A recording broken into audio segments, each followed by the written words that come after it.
Chapter 895. Hey, teacher, several disciples said with trembling voices. Their eyes were filled with excitement, as well as endless awe and longing. Their faces flushed red. Baitsungwa took a deep breath. What happened today cannot be mentioned to anyone. Within his sleeves, his hands constantly trembled. Although he forcefully maintained a calm expression, his heart was already filled with emotions. This mister was absolutely the most transcendent powerhouse he had ever seen in his life. If he could, a trace of excitement flashed in his eyes. Baitsungwa steeled his resolve. In truth, Baitsungwa's actions of ordering the disciples to keep their mouths shut were a bit unnecessary. This was because they weren't the only ones who had witnessed the changes on the street. Bamboo's movement of regaining his freedom had been far too great. In just a short period of time, news spread throughout Riverwater City and continued to spread outwards at an astonishing speed. That shameless old man on everlasting South Street was actually a powerhouse with a transcendent swordsmanship. Although he hadn't done anything, he had been able to shatter the rain with a single thought and form a divine sword to pierce through space. This supernatural ability was enough to shake the hearts of all.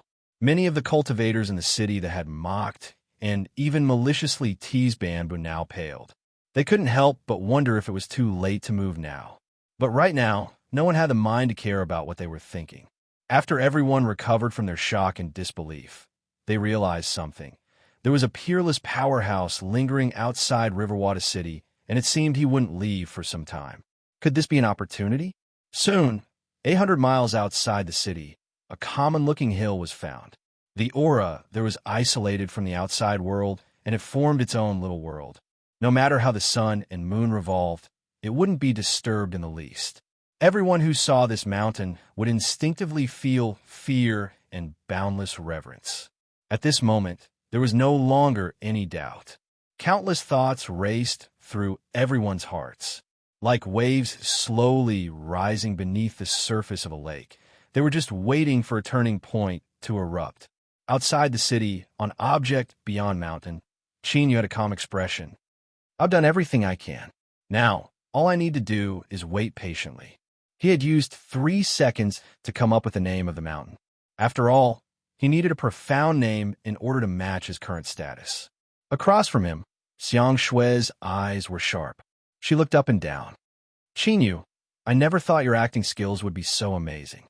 I apologize for my disrespect. Chinyu glanced at her. Speak human language. Xiang Shui giggled and moved her head closer.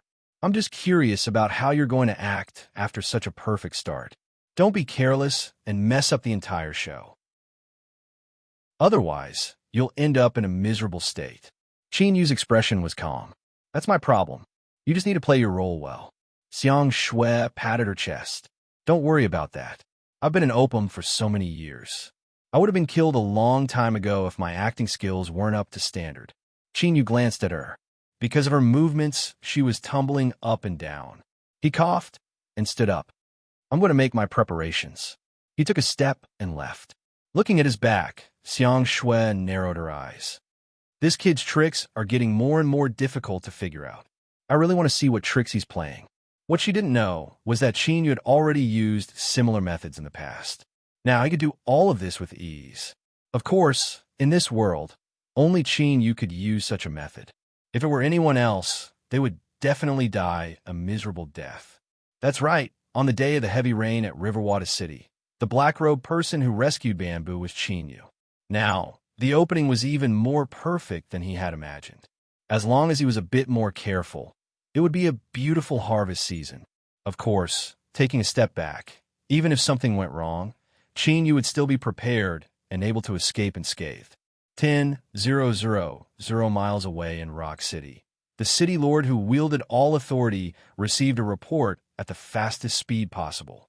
At first he didn't care, but as he swept his eyes over it, a dignified expression appeared on his face. Lei Qianjun frowned and thought for a moment. Then he rapped the table. With several light sounds, the door to the study was pushed open from the outside. The steward walked in. He respectfully said, "What are your orders?" Lei Qianjun put down the jade slip. "Take a look first." The steward was a true confidant. Without hesitation, he stepped forward and probed the jade slip with his divine sense. After putting it down, a dignified expression appeared on his face. If things were really as described in the jade slip, then that mysterious cultivator from Object Realm Mountain really couldn't be underestimated. He thought for a moment and said, "I'll go take a look." The city lord nodded. The steward closed the door and left. He looked up at the skies, his complexion even heavier than before. Why would such a powerhouse appear in Rock City's territory without any warning? Why did he come, and what was his goal? If it really was to rescue that sword maniac from Riverwater City, then he had already achieved his goal. So why did he stay? Could it be that he really wanted to obtain the agreed fee from that sword maniac? The steward frowned. Anyone who believed this would be a true idiot. Without stopping, the steward gave some instructions and then left Rock City. After leaving the range of the city, the steward shot into the skies. A dazzling light flashed, and a great eagle covered in golden feathers howled into the distance, vanishing from sight in the blink of an eye. Everyone had their own secrets. If one didn't see it with their own eyes, who would believe that the reserved and low-key steward that always followed the city lord was actually a terrifyingly strong golden feather great monster? In fact, the steward wasn't the only one who wanted to explore Object Realm Mountain and the unknown cultivator secrets. Within the surrounding hundreds of thousands of miles, besides the Rock City Lord, there were several others that weren't weak and only submitted to him on the surface. This was a normal situation. If Lei Qianjun really managed the massive Rock City territory into a solid monolith, the royal family wouldn't have been able to sit still long ago. How could they have allowed him to roam freely for so many years? There were some things that everyone was well aware of. Only by keeping everything within the bounds of the rules could everyone live comfortably. Shua, the golden feather great eagle, transformed into the steward. When it landed on Object Realm Mountain, several eyes gathered on it. After a moment of hesitation, it stepped forwards and greeted him. "Brother Jean, what does the city lord mean? Just what is this person's background?" The steward smiled in return. "The city lord is busy, so he ordered me to investigate on his behalf." He brushed off everyone's questions in a perfunctory manner. Everyone cursed him for being a sly old fox. Seeing that they couldn't find out anything, they continued to speak for a while before scattering. The steward stood outside the mountain for an entire day and night, experiencing the process of sunrise and sunset. As he looked at Object Realm Mountain, his eyes became increasingly dignified. Yin and Yang impervious. It really was Yin and Yang impervious. The steward let out a deep breath. He bid farewell to the several people that spoke to him and then turned to leave. He had seen what he needed to see. There was no need to stay any longer. Upon returning to the City Lord Mansion, the first thing he said was, if he isn't an enemy, try not to provoke that cultivator in Object Realm Mountain. Lei Qianjuan's expression didn't change. "Tell me, what did you discover?" The steward said, "I saw a great deal, but there was even more that I couldn't see. So, what I see now might not be the truth, so there's nothing to say." Lei Qianjun laid down the book in his hands and sighed. If he can be so cautious that you don't even dare to say a single word, it seems he really is extraordinary. The steward said, "I was afraid that if I said anything wrong, you would misjudge him." Lei Qianjun asked, "What do the other families say? They want to give it a try?" Lei Qianjun raised an eyebrow. "They have a target?" The steward nodded. "Then let's wait and see. After all, in this world, there are many things that can't be seen with one's eyes. Only when the facts are present can one believe them." "I understand. I will secretly add some chips so that he can make up his mind faster." The steward's chips were soon in place. Yin Songyue, who was hesitating in Riverwater City, coincidentally met an enemy from years ago. What was even more coincidental was that the enemy had also condensed the divine seal and was slightly stronger than him. The battle between the two divine realm experts didn't involve Riverwater City. When Yin Songyue forced himself to return to his residence, he spat out a few mouthfuls of blood and his face was pale. He waved his hand to stop the panicking disciples from approaching.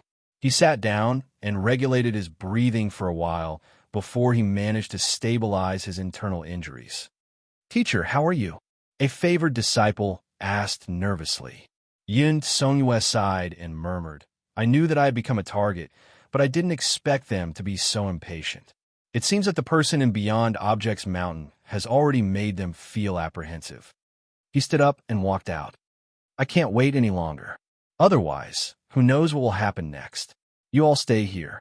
If I don't return in 3 days, then go home. This matter shouldn't involve you." Without giving the disciples a chance to ask, Yin Songyue left his residence and silently walked out of the city. When he left, the news had already spread.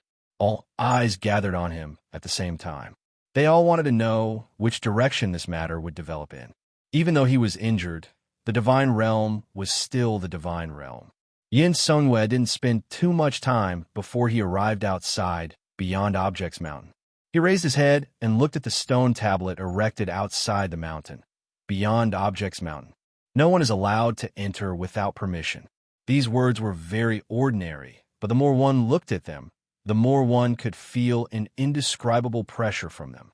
It was as if a pair of eyes had appeared from the 9 heavens and was quietly watching you. Yun Songyue could clearly feel this pressure. If he had a choice, he definitely wouldn't be so presumptuous, but it was obvious that he didn't have a choice. Clenching his teeth, Yun Songyue took a deep breath and stepped into Beyond Objects Mountain. In the open and in the dark, countless cultivators widened their eyes at this moment. But what happened next greatly disappointed them. As if he had passed through a layer of illusion, the air rippled. Yun Songyue's figure actually disappeared with one step. He went in, and then everything returned to normal, as if nothing had happened. What did this mean? Some people were burning with anxiety, some people were calm. But no matter what, after a short period of restlessness, everyone chose to remain silent. The stones had been thrown out. Even though they couldn't see it, they still had to leave some time for the follow-up reaction. Chapter 896. The moment he took his first step into Objects Beyond Mountain, Yin Songyue felt that he was definitely going to die. He was like a little bug that was wrapped in amber, losing all freedom in an instant. An unimaginable pressure gathered from all directions. As time passed, it continued to grow stronger. If this continued, Yin Songyue did not doubt that he would explode into countless pieces with a bang. He wanted to struggle, but he could not move. He could not even make a sound. His heart was filled with bitterness and endless sorrow. Thinking about it, to the powerful existence in Objects Beyond Mountain, he was just an insignificant little bug that could not attract the others' attention. Even if he died here, no one would know. The pressure grew stronger and stronger. Breathing became more difficult. Yin Songyue could clearly feel the groans of his flesh and internal organs. Even though he could not see his appearance, it was not hard to guess that his eyeballs were red and protruding from blood. At a certain moment, they would rupture from the inside and blood would splatter out. That scene would definitely be very tragic.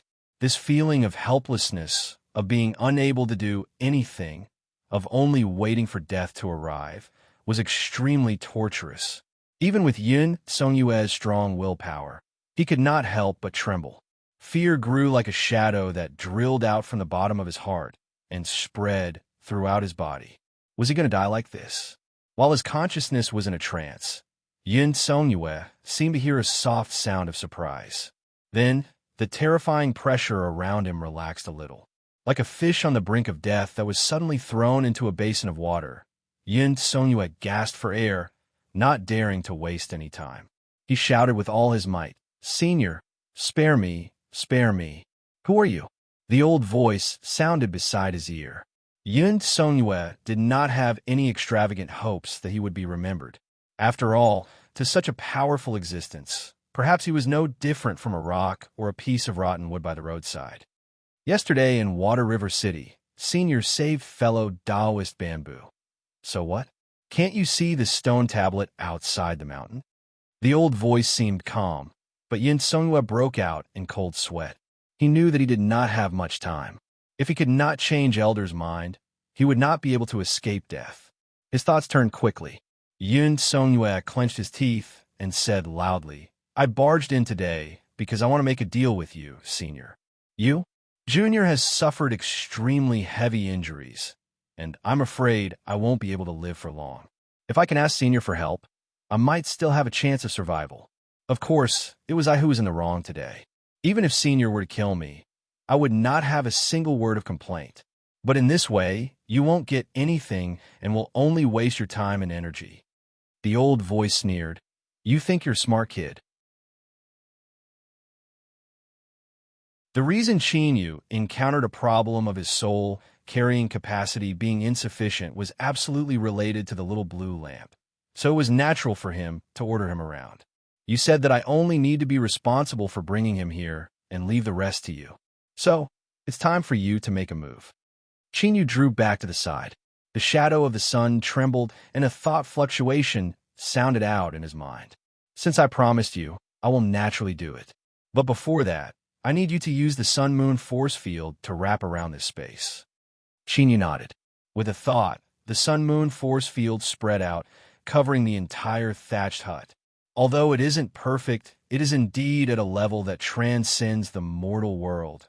Looking at Chinyu in front of him, the little blue lamp was filled with emotion. Sometimes, even he had the impulse to grab this boy and dissect him to see just how he could possess such an astonishing destiny. In the boundless universe, there were trillions of lives and countless individuals with extraordinary talent. After experiencing endless years, great waves would finally emerge. Each and every one of them was like a great sun, a towering existence that illuminated the highest heavens. But of these existences, just how many of them could truly transcend the mortal world? If they knew that a little fellow that hadn't even crossed the threshold of the divinity realm already had such qualifications, they would likely curse out loud at the damned heavens. Then, they would slaughter their way over and use every method at their disposal to steal this strength. That scene would surely be fiery to the extreme. Chinyu, although you should have already thought of what I said, I still have to remind you not to tell anyone about the sun-moon force field in the future. Otherwise, the consequences will not be something you want to face. Chinyu nodded. Don't worry, I have experience with this. The little blue lamp was stunned for a moment. Then he bitterly smiled. Others might not even encounter something like this once in their entire lives. Chinyu actually used the word experience. Perhaps when he was inexplicably chosen in the past, it was all predestined. Suppressing these thoughts, the little blue lamp didn't speak further. In the darkness formed by the collapse of space, the shadow of the sun trembled. Faint traces of blue light flew out, fusing into Yun Songyue's body. After a moment, the shadow of the sun returned to tranquility. All right, Chinyu frowned. He looked at the unconscious Yun Songyue on the ground. That's it. The little blue lamp lightly said, Open up the hidden dangers in his body, and you will naturally know. Shwa, the shadow of the sun vanished from sight. Space immediately returned to normal. Chinyu thought for a moment. The little blue lamp had no reason to harm him. He lifted a hand and pointed a finger. The unconscious Yun Songyue on the ground instantly shrank into a ball, his face distorted. This seemingly simple finger had struck a critical point, causing the hidden dangers that he had suppressed to erupt. Strength violently shook, like an erupting volcano. If he wasn't disturbed, he would immediately turn into a super invincible firecracker. At this time, motes of blue light lit up within Yun Songyue's body. They were like stars hanging in the skies, resonating with each other. Faint traces of strength rapidly condensed from nothingness. They wove together to form a white cocoon that wrapped around his entire body. The violent, chaotic, and shaking aura rapidly calmed down, finally returning to a peaceful state. A dark golden light surged in Chinyu's eyes. It pierced through the cocoon and fell onto Yun Songyue's body. A look of praise gradually appeared on his face. This fellow, the little blue lamp, was truly mysterious and unfathomable. This was the first time he had seen its ability to save someone. He pushed open the door and met Xiang Shue's gaze. Qin Yu's expression was indifferent. When he wakes up, let him leave. As for the reward, Let him consider it himself. Xiang Shui's eyes widened. Are you joking? Just how long had it been, and he had been cured? Meng Gui. One day later, Yin Songyue forcefully suppressed his excitement. With endless shock and awe in his heart, he left things beyond mountain. He turned his head and looked at this small mountain that stood between the heavens and earth, unaffected by the sun, moon, yin, and yang. In his eyes, it was as if he had seen the highest belief in his life. My name is Yin Songyue. I've had a hard life since I was young, but I had a dream. I persisted, and my dream finally came true. That's right, I have opened my own path, and I have 3 of them. I have broken through the limits of life and become a formidable divine realm existence. Although I appear calm on the surface, the truth is that I am only faking it. On nights when no one is around, I have shouted out loud more than once. Cough, of course, I have made preparations ahead of time, so no one has discovered this. I have reached the divine realm and obtained the qualifications to build a nunnery. My life is simply perfect. The only thing that isn't perfect is that when I was cultivating in the past, because I was too impatient for success, I ended up leaving behind hidden dangers in my foundation. But this isn't anything. I, Yin Songyue, am confident that in the future, I can find a way to make up for this. Then, when I hurried on my way, I turned a corner and arrived at Riverwater City.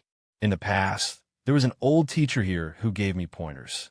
Although his appearance wasn't anything special, my keen intuition told me that he was a master. The facts proved that my guess wasn't wrong. The old teacher was truly fierce and an extraordinary swordsman. But when I discovered this, I was no longer in the mood to praise my keen intuition or feel proud of it. I confirmed that I had been sucked into a whirlpool, so I obediently stayed in Riverwater City, not daring to take half a step out. But the facts prove that as long as you are needed, even if you are sitting at home, trouble will still come knocking on your door. That year, an enemy came knocking on my door, and without saying a word, we fought. I was weak, and he was strong. After attacking me fiercely for a while, he turned around and left. Then I understood that I couldn't hide, so I gritted my teeth and entered things beyond mountain. In fact, I have to thank those who forced me and thank those who injured me, because this is definitely the best decision I have made in my life. What is a master? This is the one in things beyond mountain. In the past, there were many people that I respected and admired, but from the moment I stepped out of things beyond mountain, there was only one towering peak left in my heart. Chapter 897. On the 3rd day after entering objects beyond mountain, Yin Songyue walked out. To be honest, this speed had already exceeded everyone's expectations. Then, something that shocked them even more clearly appeared in front of them. Yin Songyue had recovered. It was not just the injuries he had sustained from being beaten up by his opponent, but also the hidden injuries he had sustained when he broke through to the God realm. These 2 injuries were not on the same level at all. The difference between them was like the difference between heaven and earth. Everyone's gaze towards objects beyond mountain became even more solemn than before. Vaguely, there was a hint of awe. Experts, no matter where they were, had a status that could not be challenged. And now, they could already confirm that the mysterious existence in objects beyond mountain was a true expert. Everyone wanted to know what had happened in objects beyond mountain and what had happened in these 3 days. Yin Songyue was very honest. He seemed to have already expected such a thing. Faced with Xiao Chen's questioning, Xiao Chen straightforwardly spilled out everything that he had experienced. But the result? There seemed to be no difference between saying it and not saying it. The expert in objects beyond mountain was still hidden in the shadows and did not reveal any useful information. Everyone, this is all that I know. With the abilities of that person in the mountain, if he wanted to hide his identity, who could do anything? Yin Songyue cupped his hands. After today's encounter, I owe you a great favor. I will be looking for a treasure as repayment. I will take my leave now. He turned and shot into the sky. No one was a fool. They could naturally understand the deeper meaning behind his words. First of all, that person in objects beyond mountain did not seem willing to let others know his true identity. Secondly, The favor that Yun Songyue owed was from that person and objects beyond mountain. He was going to find a treasure and offer it as repayment. In other words, it was best that they did not have any designs on him. Otherwise, if they could not find the treasure and hand over the reward, there would definitely be trouble. No one was willing to cause trouble, especially trouble from top expert. That was not seeking excitement, it was seeking death. Yin Songyue successfully escaped. Objects Beyond Mountain's fame was like a balloon that had been inflated. Then, after another day, Mu Qingyuan appeared outside Objects Beyond Mountain. He was a famous expert of the divine path. Everyone present recognized him.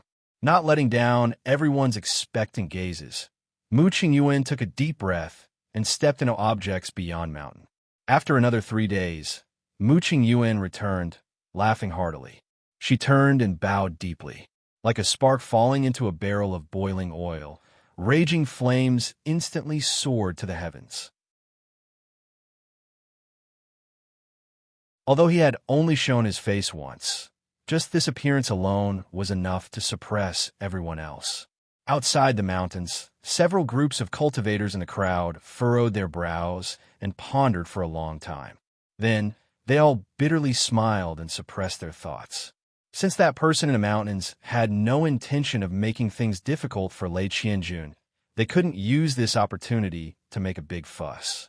Now that both sides had expressed their stance, it was fine if they tactfully retreated. But if they continued to tangle with him, they feared that a disaster would befall them in the blink of an eye. Did they really think that the smiling and carefree Lei Qianjun from before was someone with a heart that wouldn't be stained by blood? In the past, in order to obtain the position of city lord, he had killed so many people that their heads had piled up into a mountain, and the blood that had accumulated could form a sea. Everyone sighed with emotion. He had only shown his face once, but he had erased countless storms and saved Rock City from an upheaval. This Lei Qianjun really couldn't be underestimated. After returning to Object Beyond Mountain, Xiang Shui patted her chest, her face full of resentment. In the future, you should ask someone else to do this sort of thing. The pressure is just too great. Lei Qianjuan's tone was gentle and his smile was unceasing. But just by standing there, he was like a divine mountain that supported the heavens, inspiring awe and fear in others. This was a true powerhouse. Perhaps he was slightly weaker than the Dragon Overlord, but if he risked his life, he could still turn the heavens and earth upside down. Otherwise, how could he have become the city lord of Rock City and ruled over hundreds of thousands of miles? How could he have become one of the overlords of the world that even the royal family secretly feared? Xiang Shui was at the divine realm, and her strength wasn't bad. But compared to him, the difference was far too great. They weren't on the same level at all. Looking at Qin Yu's calm expression, even though her heart was still pounding and her discontent was still tumbling, Xiang Shui still couldn't help but admire his courage. How could he dare to pretend to be a big shot here? Wasn't he afraid of making a mistake and getting himself killed? Qin Yu heaved a sigh of relief in his heart. The situation was better than he had expected. If Lei Qianjun had tried to probe him, he would have been in big trouble. But he didn't reveal these emotions.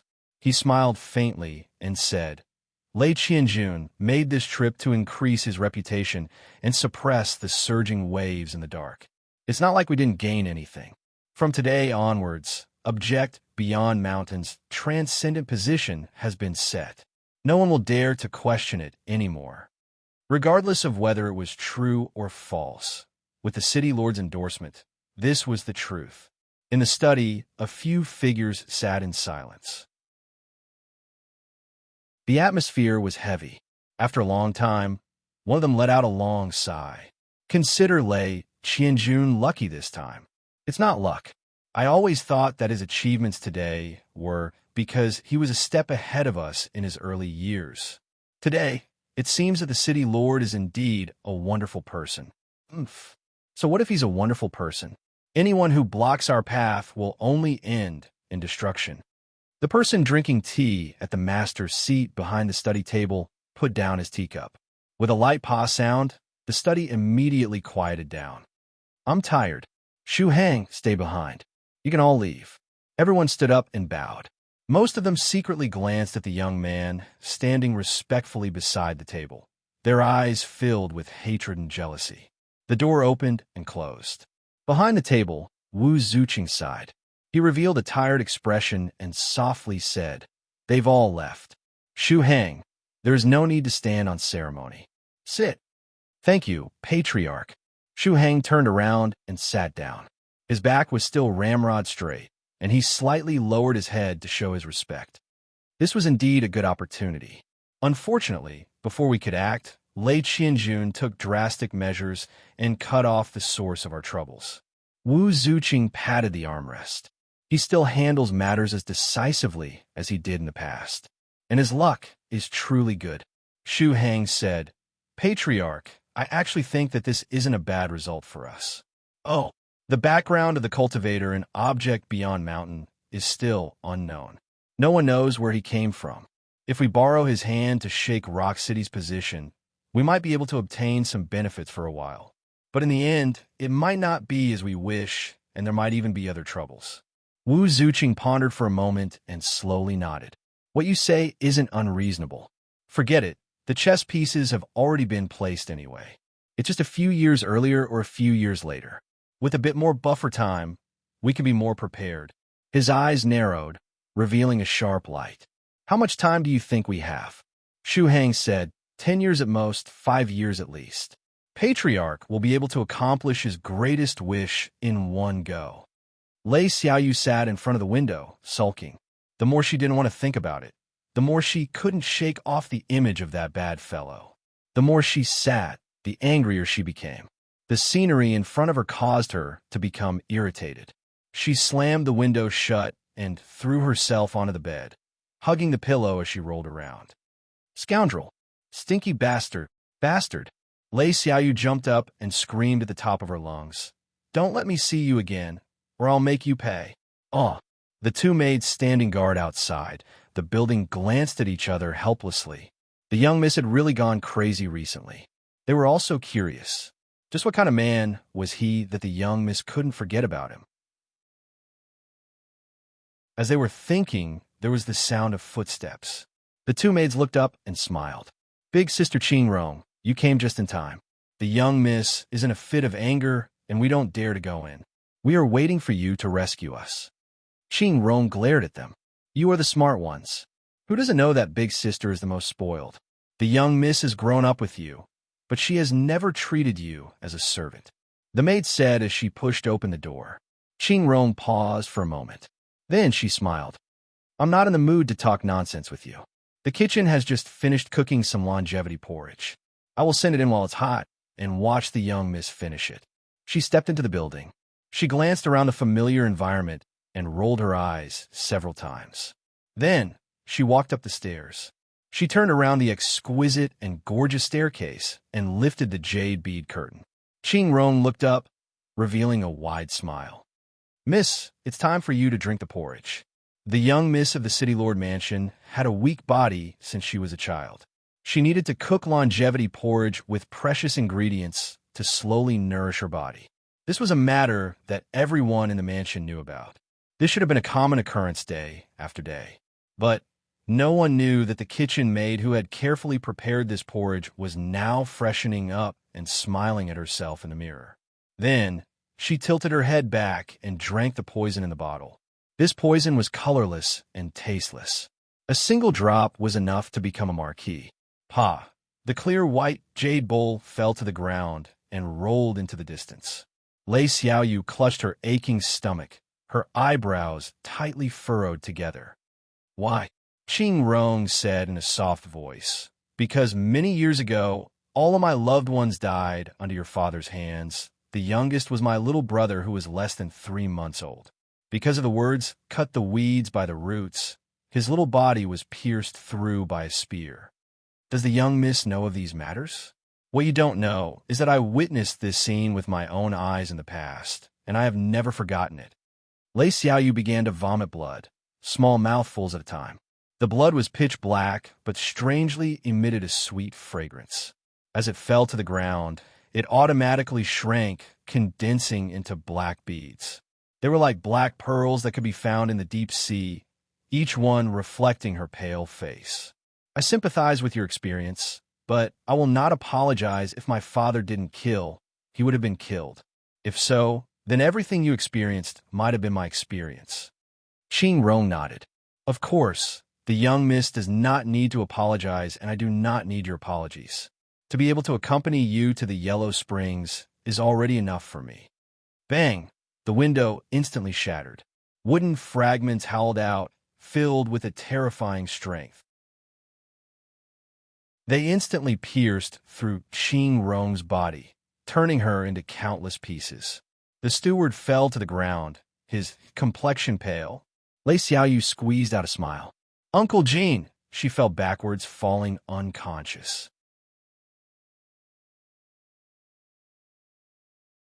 Chapter 898. Lei Qianjuan's complexion paled. His eyes narrowed, as if he were an iron statue. Although he didn't say a single word, everyone could feel the tumbling brutality in his chest. The air seemed to be filled with the scent of blood, causing one's mind to tremble. The butler had a heavy expression. He bowed.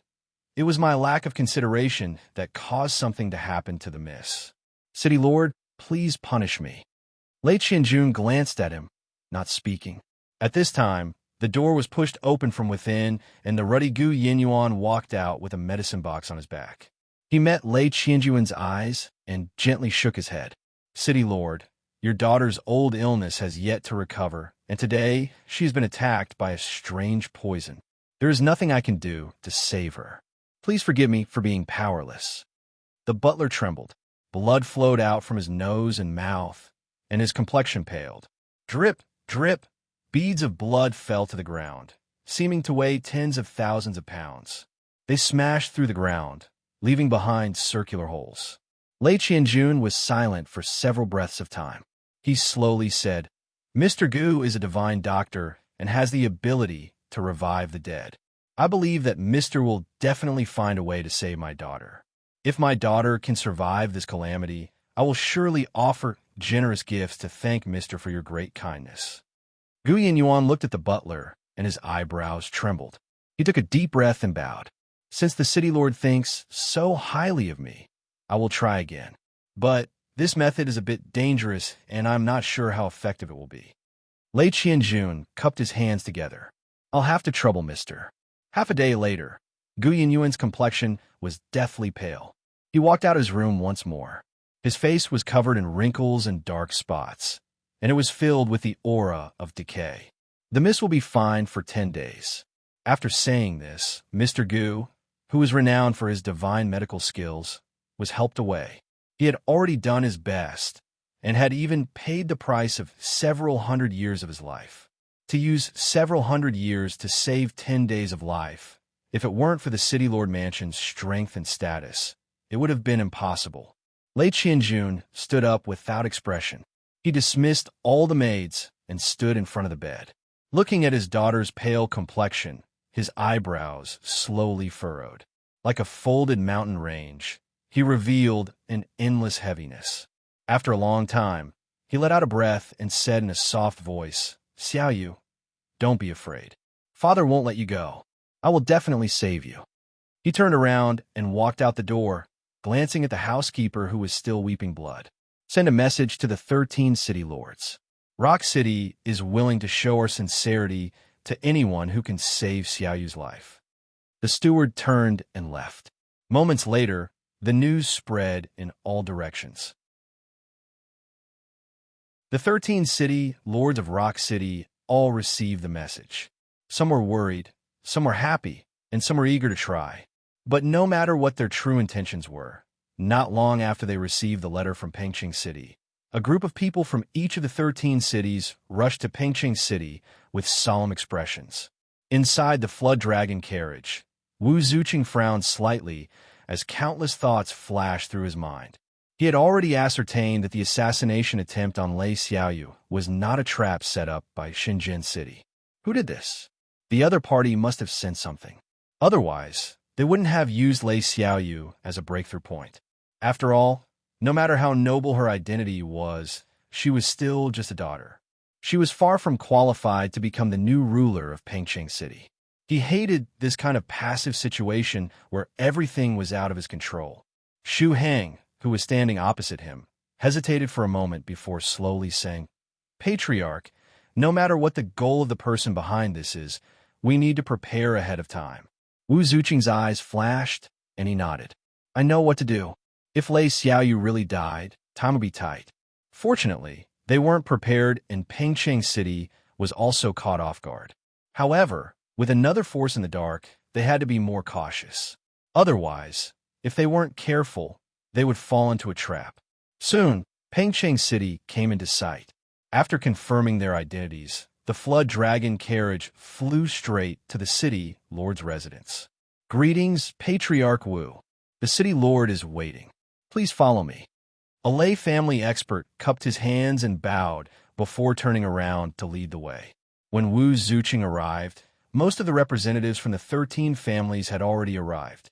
Now wasn't the time to talk, so they sat down after exchanging greetings. However, they couldn't help but look at each other inquisitively. Although they didn't know who the mastermind behind the assassination attempt on the city lord's daughter was, it must be related to everyone present. While everyone was deep in thought, time passed, and the representatives from the 13 families arrived. "The city lord has arrived." Everyone stood up one after another, solemnly bowing. "Greetings, city lord." Lei Qianjuan's expression was calm.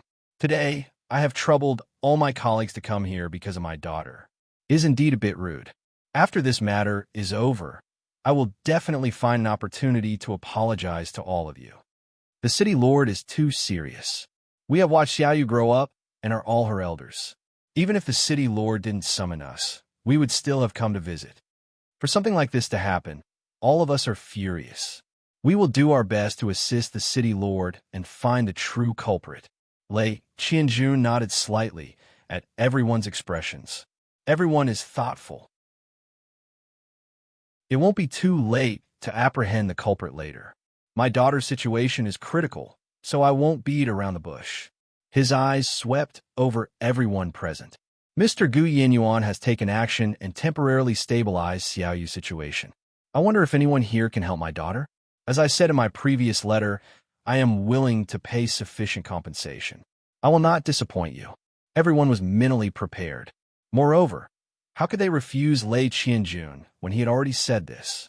They entered their rooms one after another, staying for different lengths of time. No one said anything, but when they returned to the outer hall, everyone had grave expressions. Xiaoyu's problem was truly serious. If Lei Qianjun hadn't forced her and Gu Yinyuan hadn't risked his life, she might have already died. Now, she was barely hanging on to her last breath and could die at any moment. Lei Qianjun slowly said, "This is the situation. Everyone has seen it. Do you have any ideas?" Everyone was silent and frowned, unwilling to speak at this moment. If it was something else that could gain Lei Qianjuan's favor, they naturally wouldn't mind trying it. However, a life was at stake, and it involved his most beloved daughter. If they weren't careful and helped this girl take her last breath, they would be in deep trouble. Lei Qianjuan's gaze slowly swept across everyone. Wu Zuqing's heart trembled slightly, but in the next moment his voice rang out, "Brother Wu, your Wu family has a long history and produced many experts. Your foundation is even deeper than my Peng cities. Do you have any ideas?" What did this mean? What did Lei Qianjun find out? Or was he purposely testing me? How should I respond? Wu Zuqing's thoughts spun rapidly, his mind already tensed up. He knew very well how ruthless the person in front of him was. At this moment, he was calmly asking questions, but in the next moment, he might explode and kill someone. Something like this had rarely happened in recent years, but it had happened countless times since Peng City was established. In a breath's time, Wu Zuqing made a decision. He let out a breath and slowly said, "City Lord, an ancestor of the Wu family brought out a treasure from heaven-extinguishing abyss and passed away not long after. Perhaps it can temporarily alleviate Xiaoyu's injuries." When he said this, everyone looked over in surprise. How shrewd was Wu Zuqing? How could he make such a foolish move? Could it be that he didn't know that regardless of whether or not today's matter had anything to do with him, he would definitely be suspected after saying this? to be remembered by Lei Qianjun. Even with their status and identity, they would still feel uneasy. Lei Qianjun took a deep breath. If Brother Wu is willing to use the treasure to save my daughter, you can ask for anything. Wu Zuqing pondered for a moment and said, I heard that there is a crippling heavenly sword in the city Lord's secret storehouse. Is that true? Hiss! Everyone sucked in a breath of cold air. No matter how they looked at the situation today, something big was about to happen. Who didn't know that the Wu family had been collecting the crippling heavenly swords for generations? Now, they only lacked one more to complete the collection. The city lord had collected this item to suppress the Wu family and limit their strength. Now that he was asking for it in front of them, anyone would think that the Wu family was the one who attacked Lei Xiaoyu and used this opportunity to blackmail them. Oh, no, if it really was the Wu family, they wouldn't do things so crudely. Could it be that Wu Zuqing wanted to use this method to tell Lei Qianjun that this matter had nothing to do with them? The more everyone thought about it, the more likely it was. They all cursed inwardly. Wu Zuqing was indeed a shrewd and astute person. No matter how much Lei Xiaoyu was doted on, she was only a daughter. It wasn't that she had no value, but compared to the Wu family, she was clearly not on the same level. One had to know that a complete, crippling heavenly sword was completely different from missing one. No one thought that Lei Qianjun would give the Wu family a chance to become stronger for his daughter. However, the development of the situation exceeded everyone's expectations. Lei Qianjun only pondered for a moment before he said resolutely, The crippling heavenly sword is indeed in Peng City's secret storehouse. I will order someone to retrieve it immediately. At this moment, even Wu Zuqing, who had made the request, was stunned for a second, not to mention the others. He almost suspected that he was hallucinating. Lei Qianjun agreed? He actually agreed? Was he crazy? Or had the world changed? Wu Zuqing only confirmed that everything was real when the housekeeper personally handed him the sword box that contained the crippling heavenly sword. He didn't need to open it. Just by sensing it, he could confirm that the sword box contained the crippling heavenly sword, the last crippling heavenly sword that the Wu family had been searching for almost 1,000 years. At this moment, Wu Zuqing was no longer in the mood to consider Lei Qianjun's motives. He took a deep breath and suppressed his surging emotions. He gripped the sword box tightly with both hands and said in a low voice, The treasure is in the Wu family's ancestral storehouse. Only I can open it. Don't worry, the Wu family will deliver it to you by tomorrow morning. This was his final test. Lei Qianjun nodded in agreement. The Flood Dragon Imperial carriage left Peng City without any mishaps. Only now did Wu Zuqing truly heave a sigh of relief. He lowered his head and looked at the sword box with a burning gaze. Opposite him, Shu Heng bowed. Congratulations, Patriarch. Congratulations, Patriarch. You finally obtained the last crippling heavenly sword. You will definitely break through and become an overlord. Ha ha ha. Wu Zuqing threw his head back and laughed. I only wanted to use this opportunity to test Lei Qianjun. I didn't expect such a harvest. The heavens are truly on my side. At this point, even if Peng City changed their minds, they wouldn't be able to catch up to them.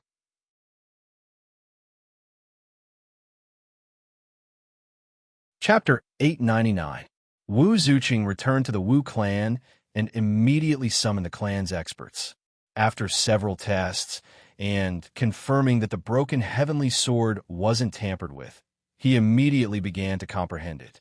The entire Wu clan was in a joyous mood. Everyone's hearts were filled with longing for a beautiful future. As for the treasure to save Lei Xiaoyu, although the Wu clan did have an ancestor who passed away not long after returning from the heavenly eradicating abyss, he didn't leave behind any treasures. Wu Zuqing only said that to pave the way for his request for the broken heavenly sword. After all, although the broken heavenly sword is precious, it's a treasure exchanged with the life of an ancestor of the Wu clan. Both sides are barely equal, so it won't seem like they're asking for too much and purposely making things difficult for Peng City. Wu Zuqing had never imagined that Lei Qianjun would agree without the slightest hesitation. However, he didn't panic because of this. Although the Wu clan didn't have a life-saving treasure, it was still possible to keep Lei Xiaoyu alive for a while. The next morning, a Wu clan expert rushed to Peng City and entered the room alone to treat Lei Xiaoyu. After 2 hours, he left. Lei Xiaoyu had already woken up. "Father!" She used up all her strength with just one word. Lei Xiaoyu could only force a smile. Lei Qianjun bent down to wipe her tears. "It's good that you're awake. I'm here for everything. You just need a rest." Lei Xiaoyu nodded. She was exhausted and closed her eyes for a while before falling into a deep sleep. Lei Qianjun quietly looked at her for a while, then turned around. "Has Mr. Gu arrived?" The housekeeper replied. "I've already sent someone to invite him." A youth who resembled Lei Qianjun hesitated. "I heard that Mr. Gu's injuries are extremely severe and he hasn't slept for days." "I'm afraid." Lei Qianjun glanced at him and said indifferently, "He will come." The youth's heart trembled. He hurriedly lowered his head and didn't dare to speak again. Gu Yinyuan finally came. He gritted his teeth so hard that they almost broke.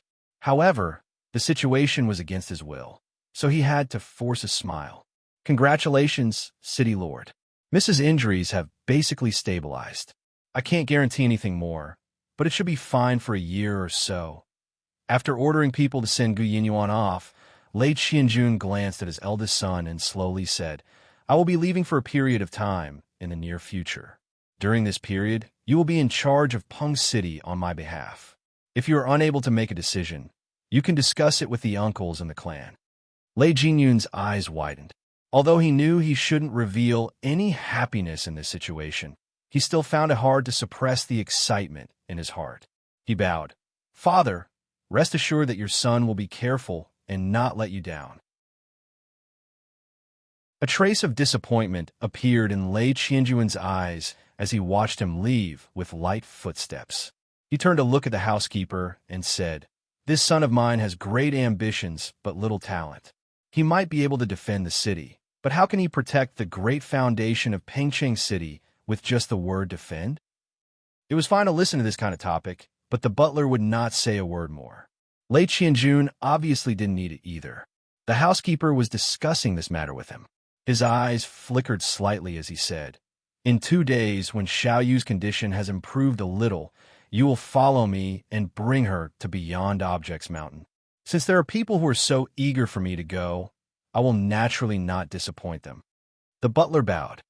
"Yes." 2 days later, Lei Qianjun announced that he was going into seclusion and secretly left Pengcheng City with his people, heading to Beyond Objects Mountain. But less than an hour after he left, this news had already spread through secret channels. For a time, there were some ripples in the dark. The news that Lei Xiaoyu had been assassinated and nearly lost her life on the spot had already spread throughout the 13 cities. Those who had the qualifications to know about this could guess Lei Qianjun's goal. If he hadn't used the crippling heavenly sword as the price to exchange for the Wu family's help, perhaps everyone would have guessed that there was some sort of trick involved. But now, with the perfect foundation laid, they could only sigh inwardly. Lei Qianjun truly loved this daughter of his to the extreme. The focus shifted to Beyond Objects Mountain. Everyone wanted to know what was going to happen next. Would the mysterious existence in Beyond Objects Mountain really save her?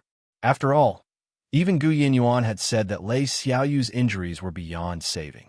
Even if she had some heaven-defying method, the consumption would definitely be terrifying. If she was rejected, how would Lei Qianjun react? Wu family. After receiving the news that Lei Qianjun had left Peng City, Wu Zuqing immediately realized that this was an excellent opportunity. But he didn't impatiently go into seclusion. Instead, he used various methods to determine Lei Qianjun's whereabouts. At the same time, the spies he had placed in various parts of Peng City were all activated. Perhaps many of them would be exposed after today, but he couldn't care less now. As he sat in the still thought hall, he received one message after another. Peng City's affairs were now handled by Lei Jinyan. In the 17 cities controlled by the city lord's mansions, all personnel were stable and there were no signs of mobilizing any forces. In the garrison camp outside the city, The soldiers and horses were drilling, as usual. Half a day later, Beyond Objects Mountain sent back the latest news. Strong winds suddenly blew, and several figures could be seen flitting past, disappearing into the mountains.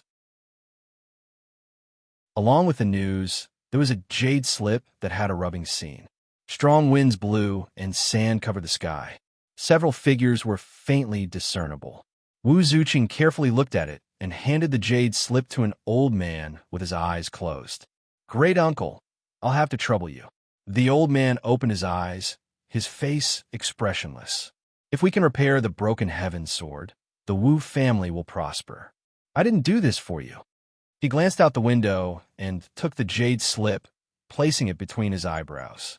A moment later, there was a light cracking sound as the jade slip shattered into powder. The old man's body trembled and blood flowed out from his eyes. "It really is Lei Qianjun." As his voice fell, the old man stood up and walked outside. Blood flowed out from his closed eyes. He had already gone blind. Wu Zuqing stood up and bowed. "Farewell, great uncle." As the sound of his footsteps faded away, he stepped forwards and the ground split open, revealing stone steps that led underground. "I will go into seclusion. I only need 3 days to refine the broken heaven's sword.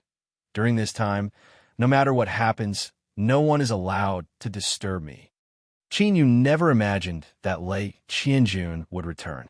With his status and level, this didn't conform to common sense. But now that common sense didn't conform to common sense, Qin Yu couldn't care less. He only knew that if he didn't handle this properly, he would be in deep trouble. "I've taken the liberty to visit. I ask that you show yourself." Lei Qianjun's voice, supported by a formidable strength, constantly reverberated through the air. Xiang Shui paled. Her lips moved, but she didn't say anything. But Qin Yu understood what she meant. Let's hurry and escape. Qin Yu knew that it was impossible for him to use her to brush things off today. Otherwise, he would be exposed before he could say anything. This woman was normally talkative, but she was actually so timid. They had only met once, and yet she was so afraid. Qin Yu wasn't willing to run away like this. He had spent so much effort to put on this play, and now that he was about to reap the harvest, how could he just give up like this? He clenched his teeth and stood up. "Follow behind me.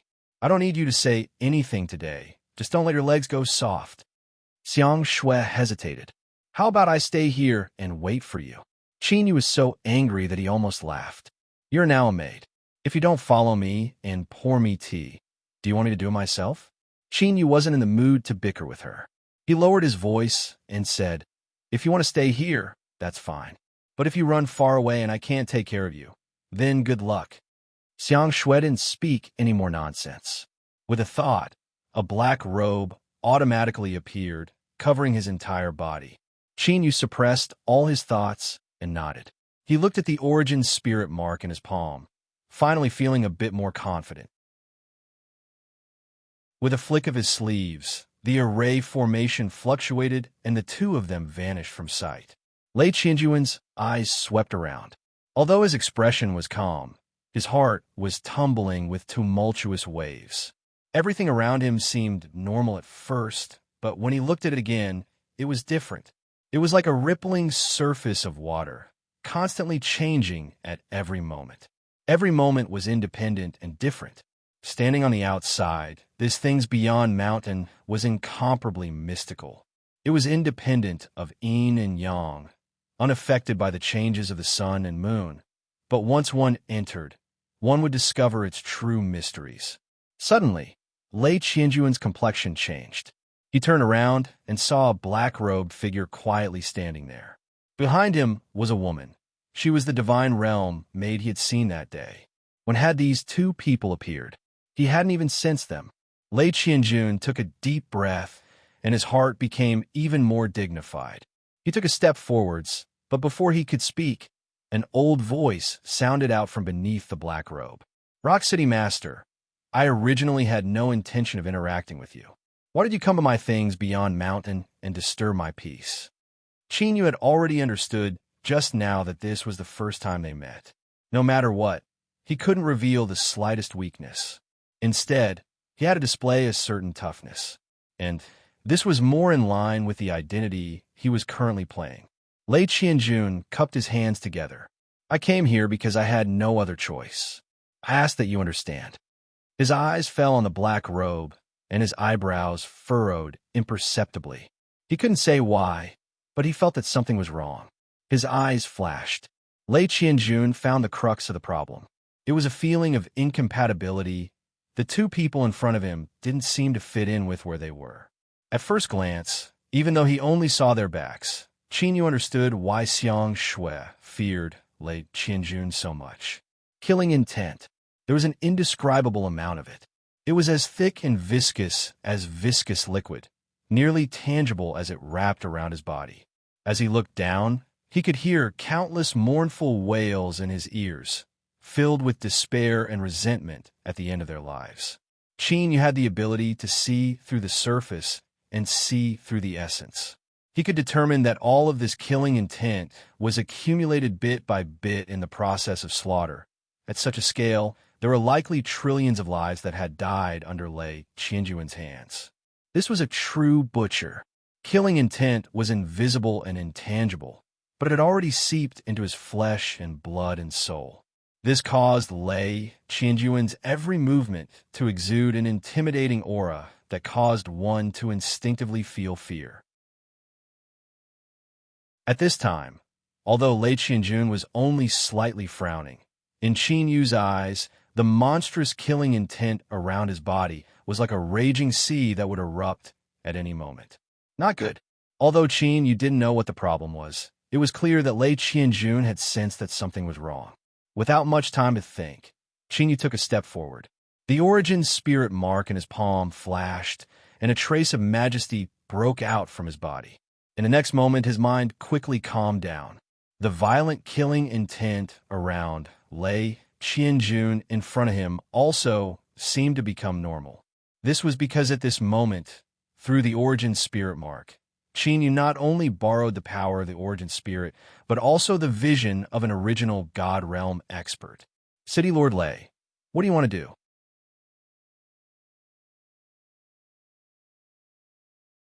Chapter 900. Although he had used his greatest trump card, the original spirit mark, Qinyu wasn't sure if he could hide it from Lei Qianjun. After all, although he hadn't seen Qinyu fight with his own eyes, he could sense that Qinyu's aura wasn't much different from the Dragon Lord's. Although he wasn't at the original God realm, the gap between them should be very close. If he couldn't subdue him, Qinyu sighed inwardly. No matter how unwilling he was, he could only choose to run. Disregard everything and fight to the death? Forget it, it wasn't necessary. Moreover, the power of the original spirit mark wasn't endless. Shuizheng was in such a state, so it was better to be careful. If he wasn't careful and used too much power, he would have no place to cry if something happened to his body. In fact, Qinyu's guess was correct.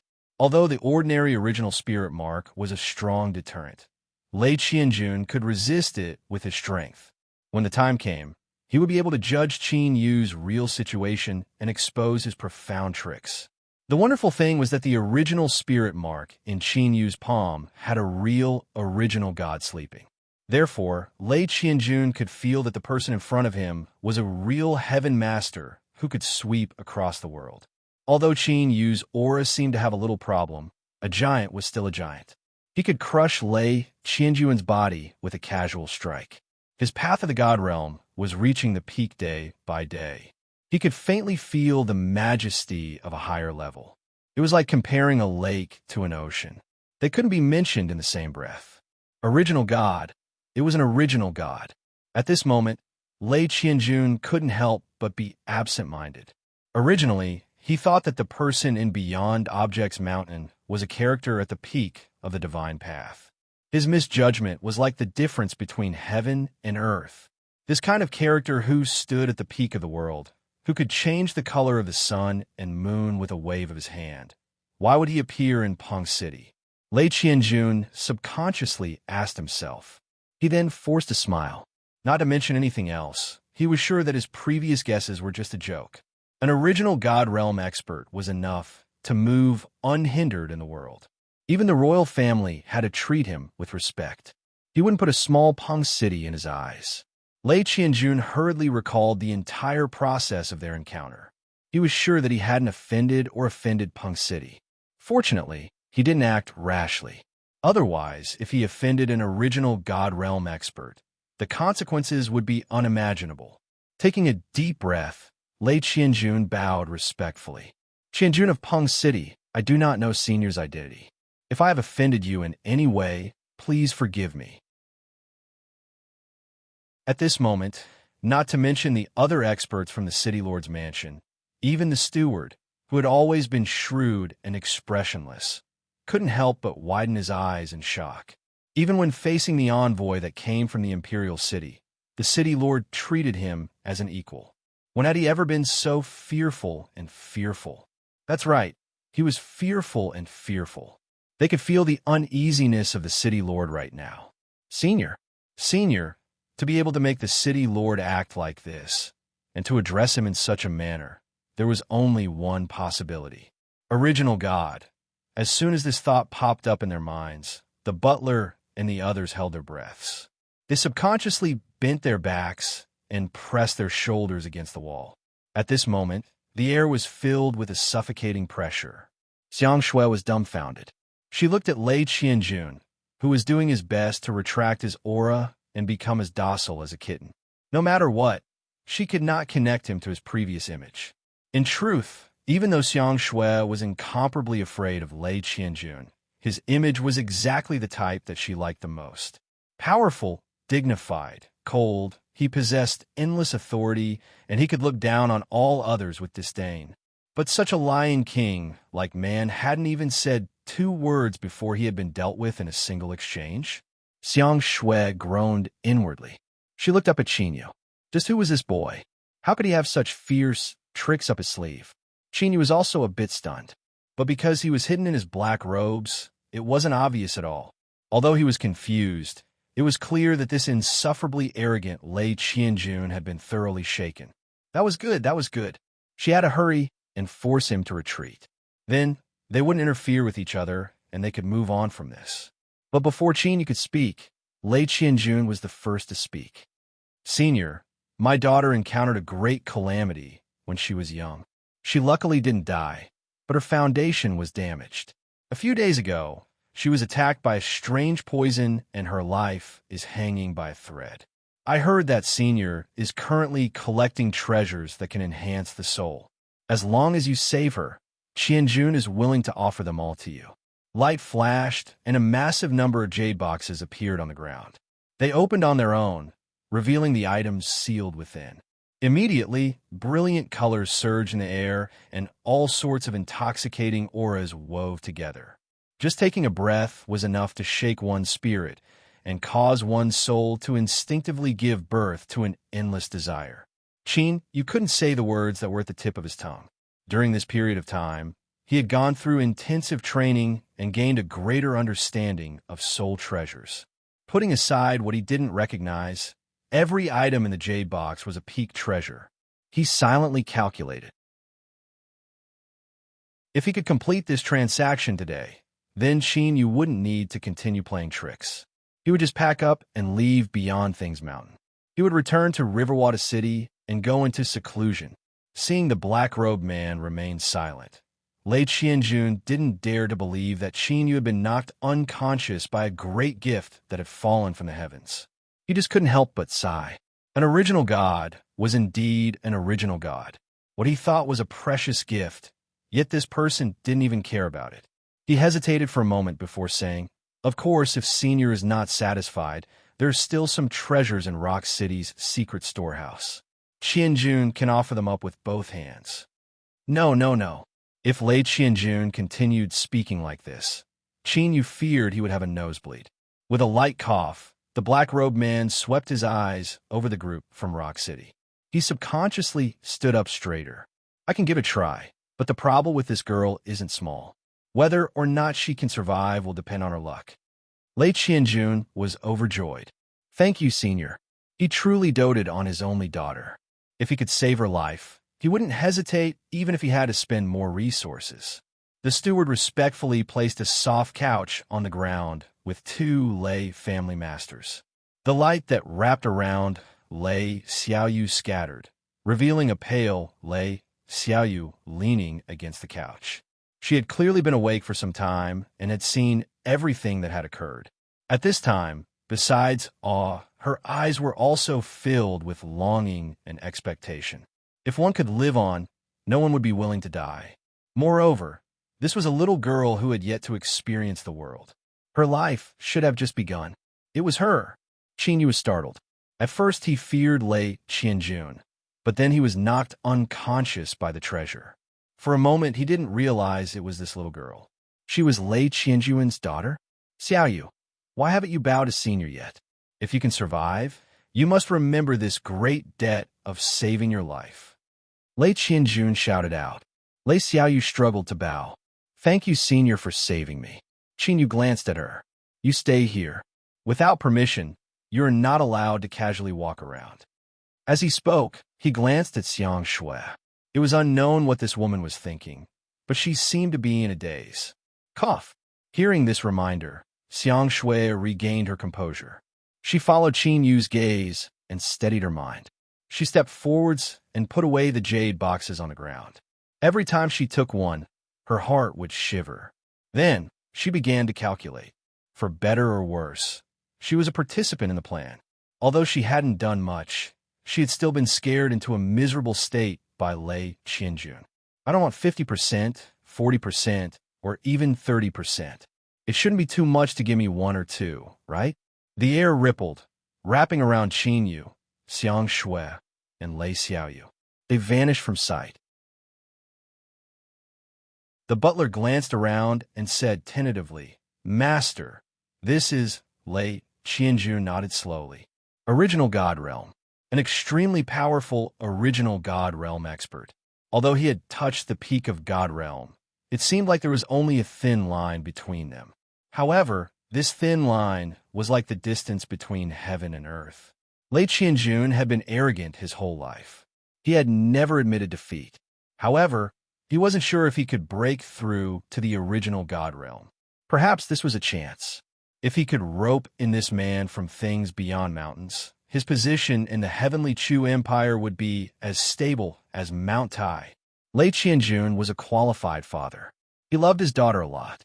However, he was also the master of Peng City, the overlord of an area of hundreds of thousands of miles. After confirming Qin Yu's competence, he couldn't help but change his mind. Lei Xiaoyu fell into a deep sleep. Looking at her pale face, which was much smaller than before, Qin Yu instinctively recalled the longing and light in her eyes before she fainted. Such a pitiful girl. That's right, she was pitiful. Even if she had a powerful father and a noble birth, if he hadn't seen it with his own eyes, Qin Yu wouldn't have believed how she had endured the heart-wrenching pain to live until today. In Qin Yu's eyes, besides the surface, her entire body was already riddled with holes. It was a miracle that Lei Xiaoyu could endure until today. Taking a deep breath, Qin Yu made up his mind. Whether it was Lei Qianjun's sincere offer or his pity for this girl, as long as he had a way, he would help Lei Xiaoyu recover. At least, there was some fate between them. Although the process wasn't pleasant, it was still a kind of fate. However, Qin Yu soon found out that his thoughts were too simple. He knew that Lei Xiaoyu's wounds were hard to heal, but he didn't think that the price would be so high. Within the collapsed space, the great sun phantom sent out its consciousness. When she was young, someone had cast a witchcraft spell on her. After being sealed, she was able to live until today. But not too long ago, the goo worm was activated. This girl should have died already, but someone used a heaven-defying technique to sacrifice a large amount of vitality to forcefully extend her life for 10 days. If that was the case, then I could think of a way. But later, someone broke the last bit of vitality in her body and forcefully stimulated it for the goo worm to absorb.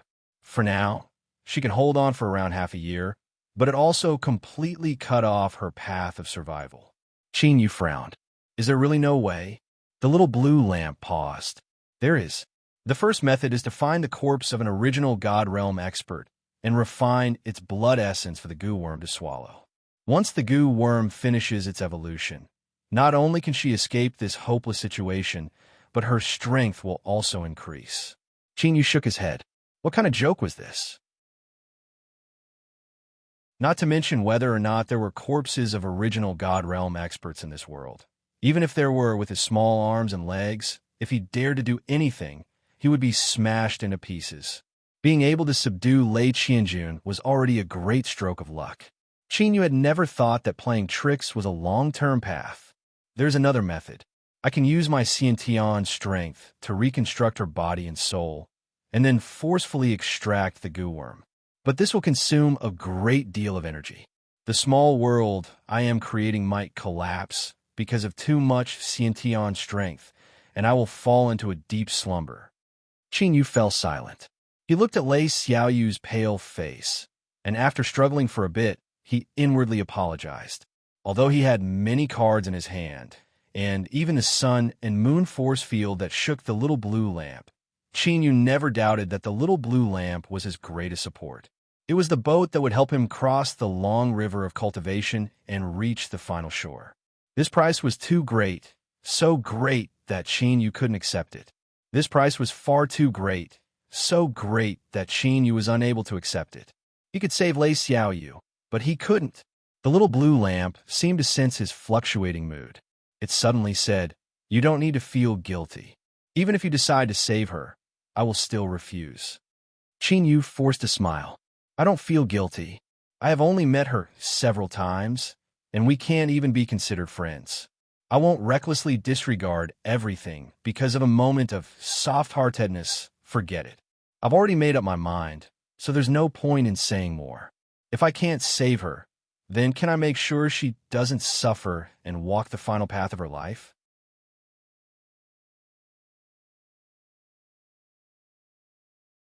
Chapter 901. When Lei Xiaoyu woke up, it was as if she had gotten rid of the nightmare that had haunted her for a lifetime. She felt unprecedentedly relaxed. He felt like he could fly at any moment. His body no longer ached from time to time. That clear feeling of his life being devoured every moment had completely disappeared. He closed his eyes, opened them again, closed them again, and opened them again. It wasn't a dream. From the corners of Lei Xiaoyu's eyes, large teardrops fell. She flipped over and respectfully knelt down. "Thank you, Senior, for saving me. I will remember this grace for the rest of my life. Xiaoyu will never forget it." Before she woke up, Chinyu had been hesitating about whether or not he should tell her the truth.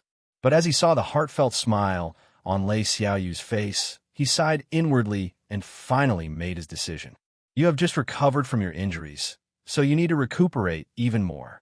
Maintain a bright and beautiful mood, and don't get angry." An aged voice sounded from beneath the black robe.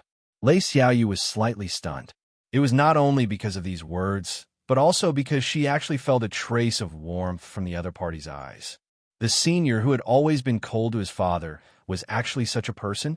Even though she couldn't guess the true reason, it didn't affect Lei Xiaoyu at all. She felt even more respect for Lin Ming. She bowed and said, "Thank you for your reminder. I have suffered since I was a child, and now I can finally live like a normal person. My heart is filled with joy and gratitude. I will live a good life and not let you down." Lei Xiaoyu glanced at the black-robed man in front of her and blinked.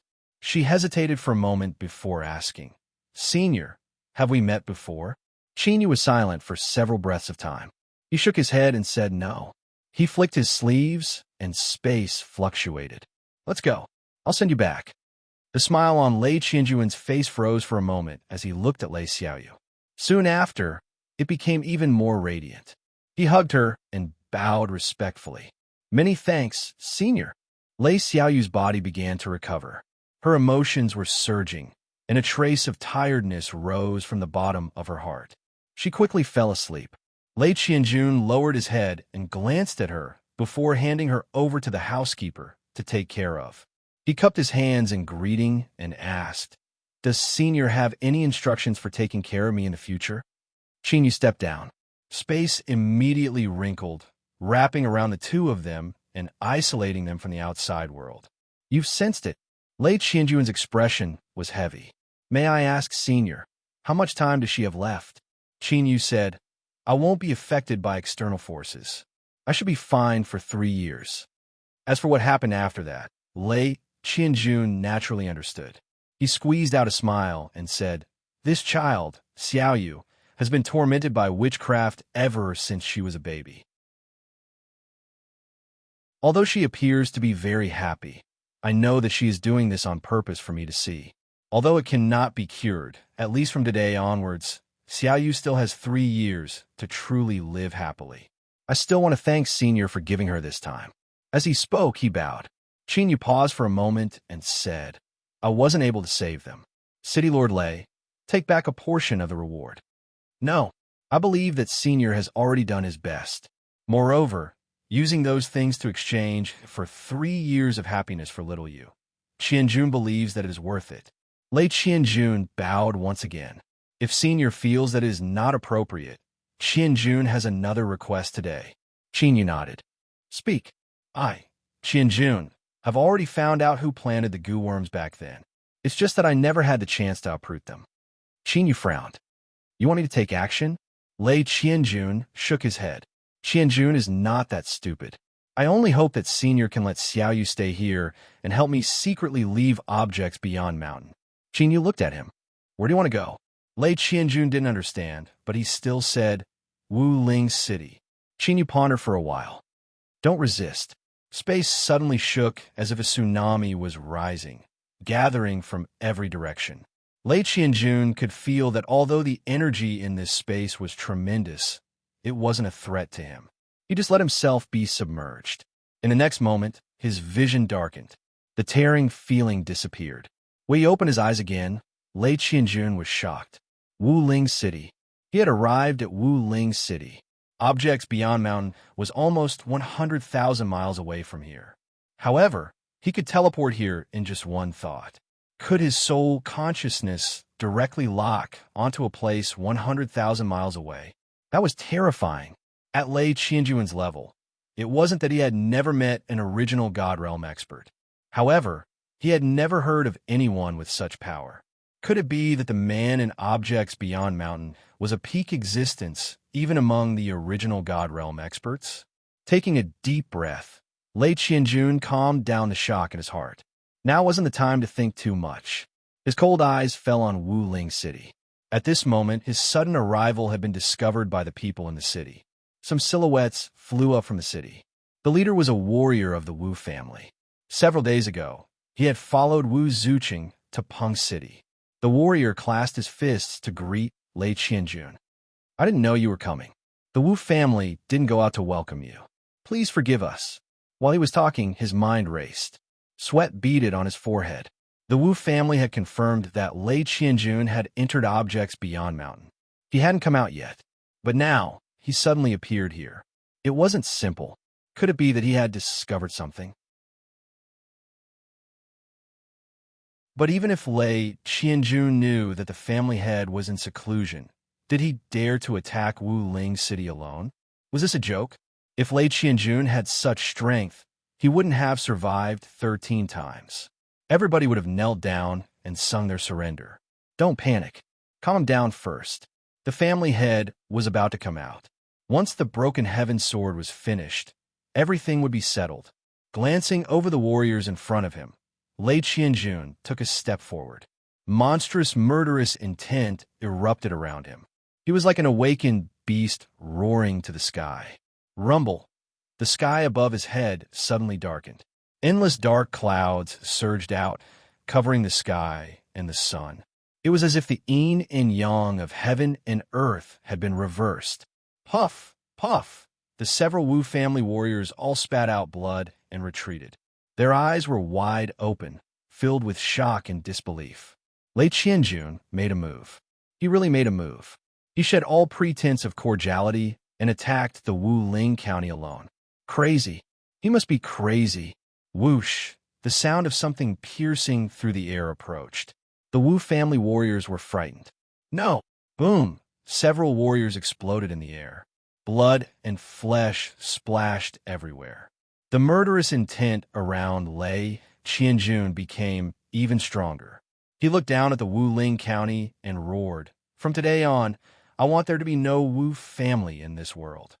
Buzzing, a layer of light appeared and instantly covered the entire Wu Ling County. The Wu family had a history of hundreds of thousands of years. They produced many powerful warriors and had a deep heritage. They had carefully managed their foundation and were naturally prepared. But just as this layer of light appeared, it began to shake. Of the 21 hubs that maintained it, 4 of them were completely paralyzed.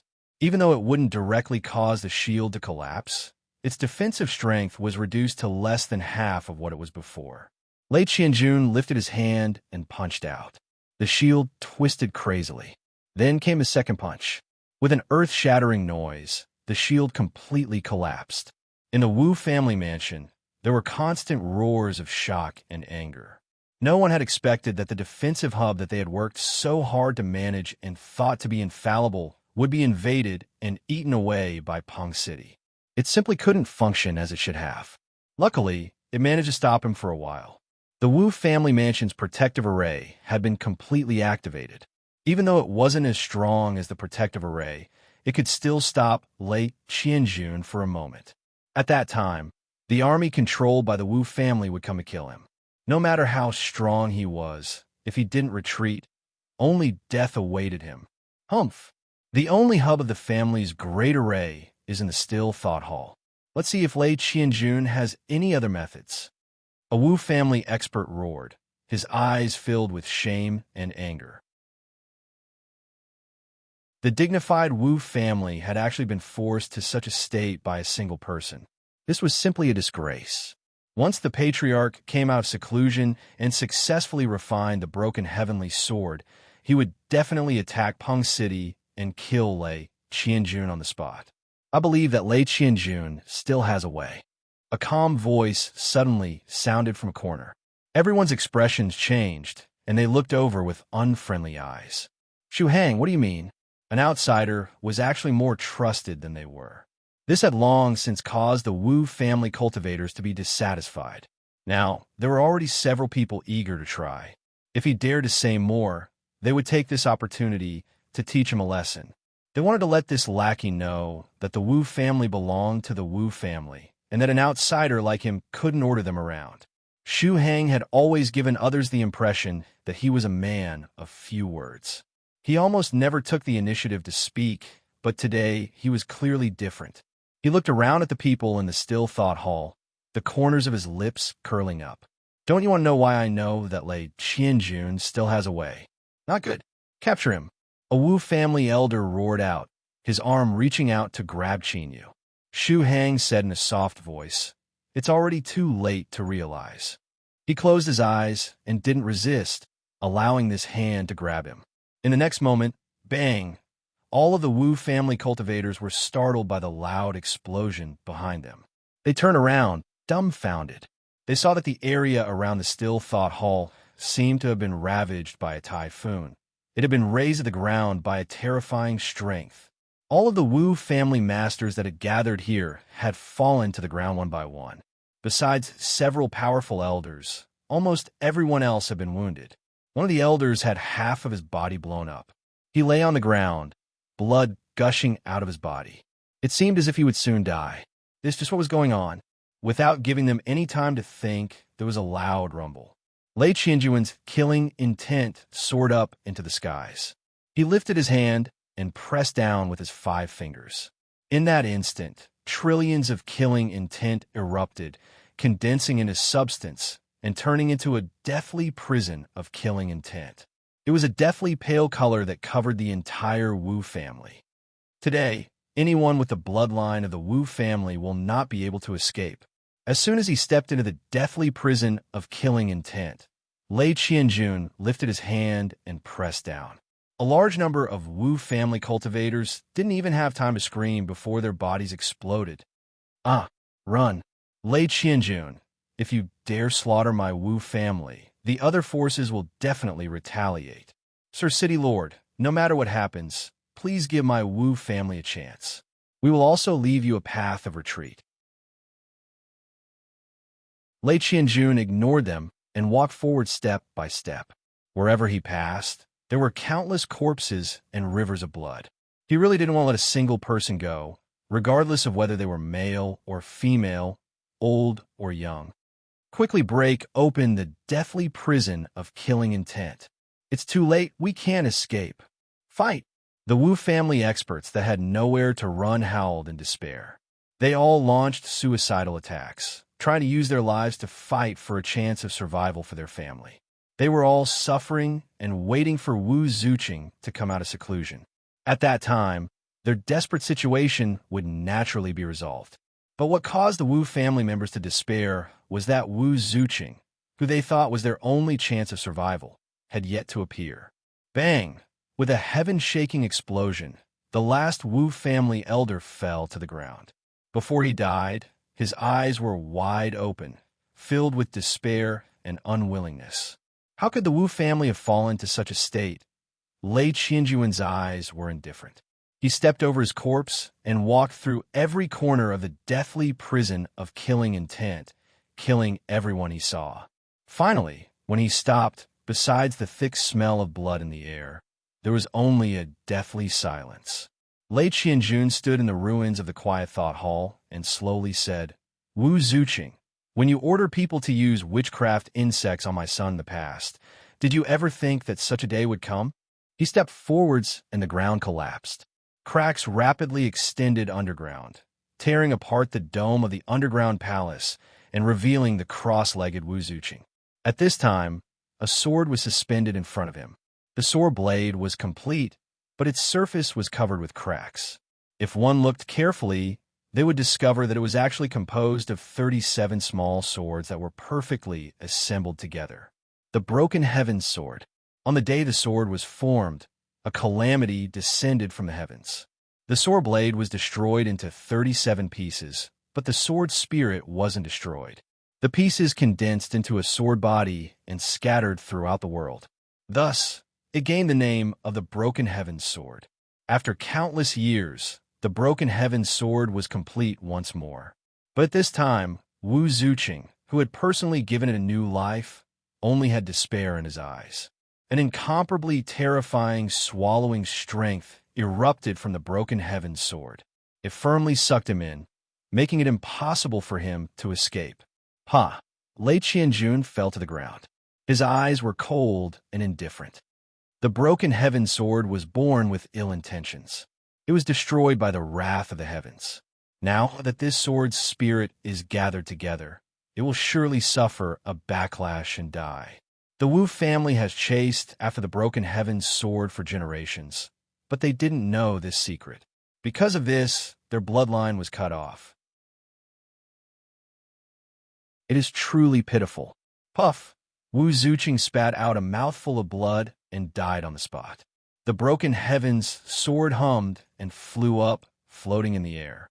A burning heat flashed in Lei Qianjuan's eyes, but he quickly suppressed it. He knew that he didn't have the qualifications to wield this sword. The Wu family was destroyed because of it. If it weren't for the fact that he harbored other thoughts, how could he have implicated Xiaoyu and caused her to suffer a life of suffering?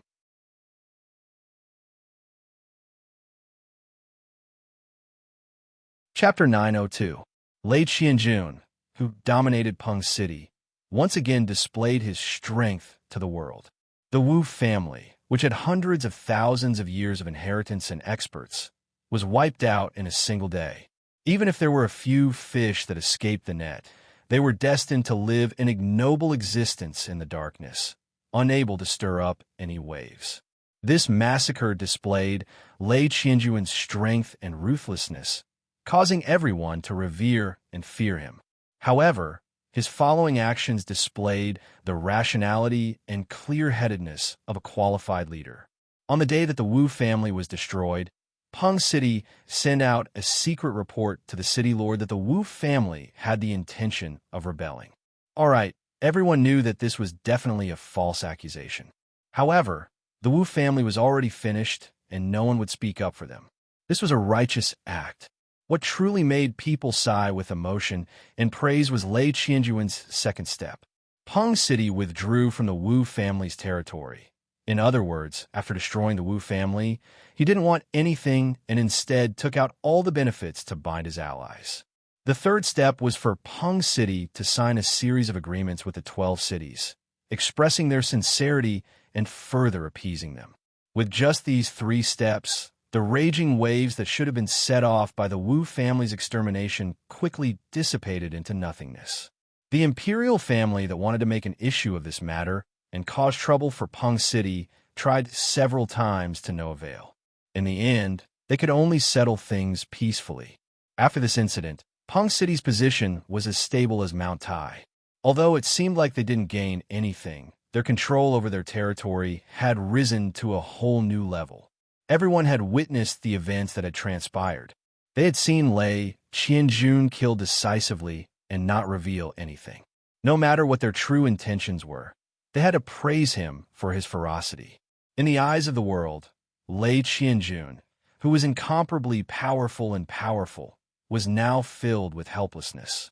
When he finished dealing with these trivial matters and returned to objects beyond mountains to pick up Lei Xiaoyu, he found that the person had already left.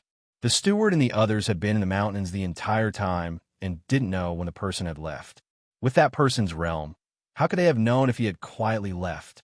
Sighing inwardly, Lei Qianjun gathered his thoughts and smiled. Xiaoyu, come home with father. Qin Yu began his seclusion. After leaving objects beyond mountains, he quietly returned to Riverwater City. After saying a few words to the siblings in Ku and in Exa, he returned to his room. This was very hard for Xiang Shui to accept. Her eyes were wide open. She had just done a perfect job and obtained countless treasures from Lei Qianjun. Couldn't they celebrate? Cultivation.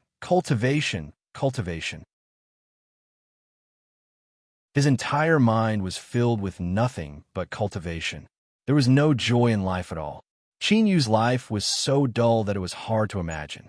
At least, during these days that Xiang Shui had followed him, she had never seen him relax for even a moment.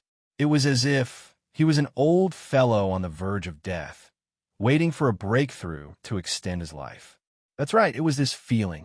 But Xiang Shui could clearly feel that Qin Yu's soul was filled with vitality and was far from declining. There was no threat to his lifespan at all. Moreover, with his current strength, breaking through to the godly realm was a sure thing. At that time, his lifespan would practically be endless, so why should he fight for a day and a night? She really couldn't figure it out. Xiang Shui curled her lips. She could only conclude that this was Qin Yu's strange hobby.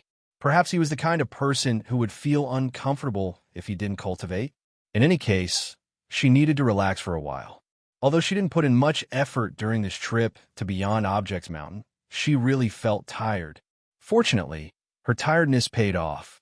Xiang Shui patted her pockets, a beautiful smile on her face. Disregarding everything else, this brat Qin Yu was truly generous.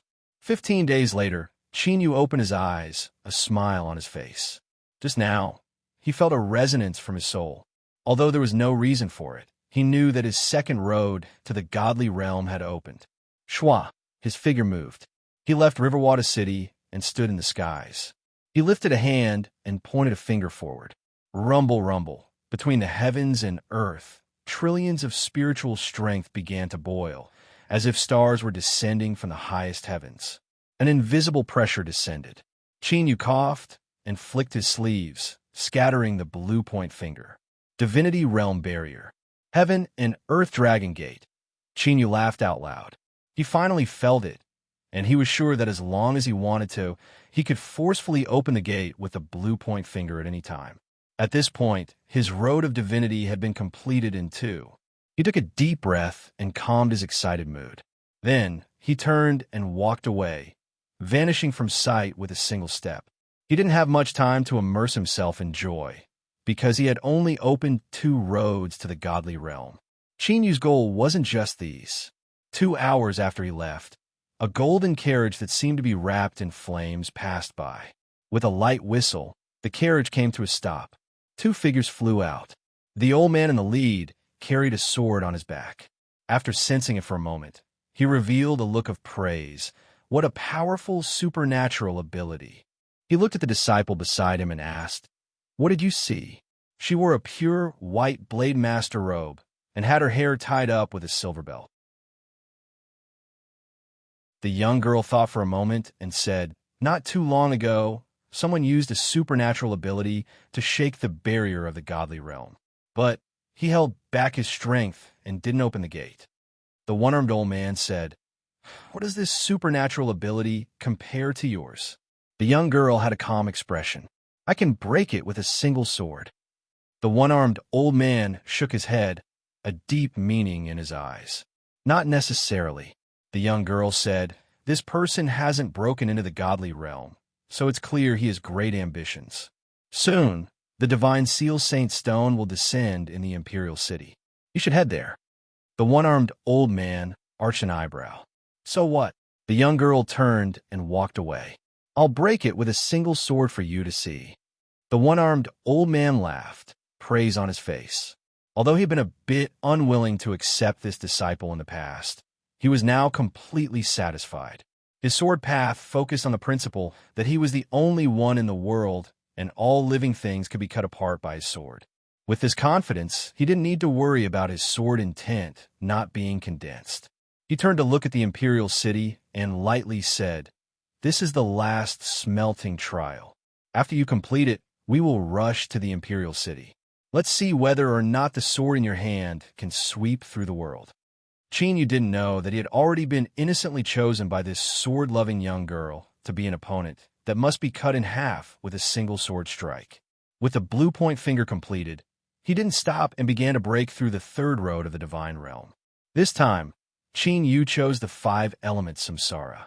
The circulation of the 5 elements coincided with the great Tao of the world, circulating in an endless cycle.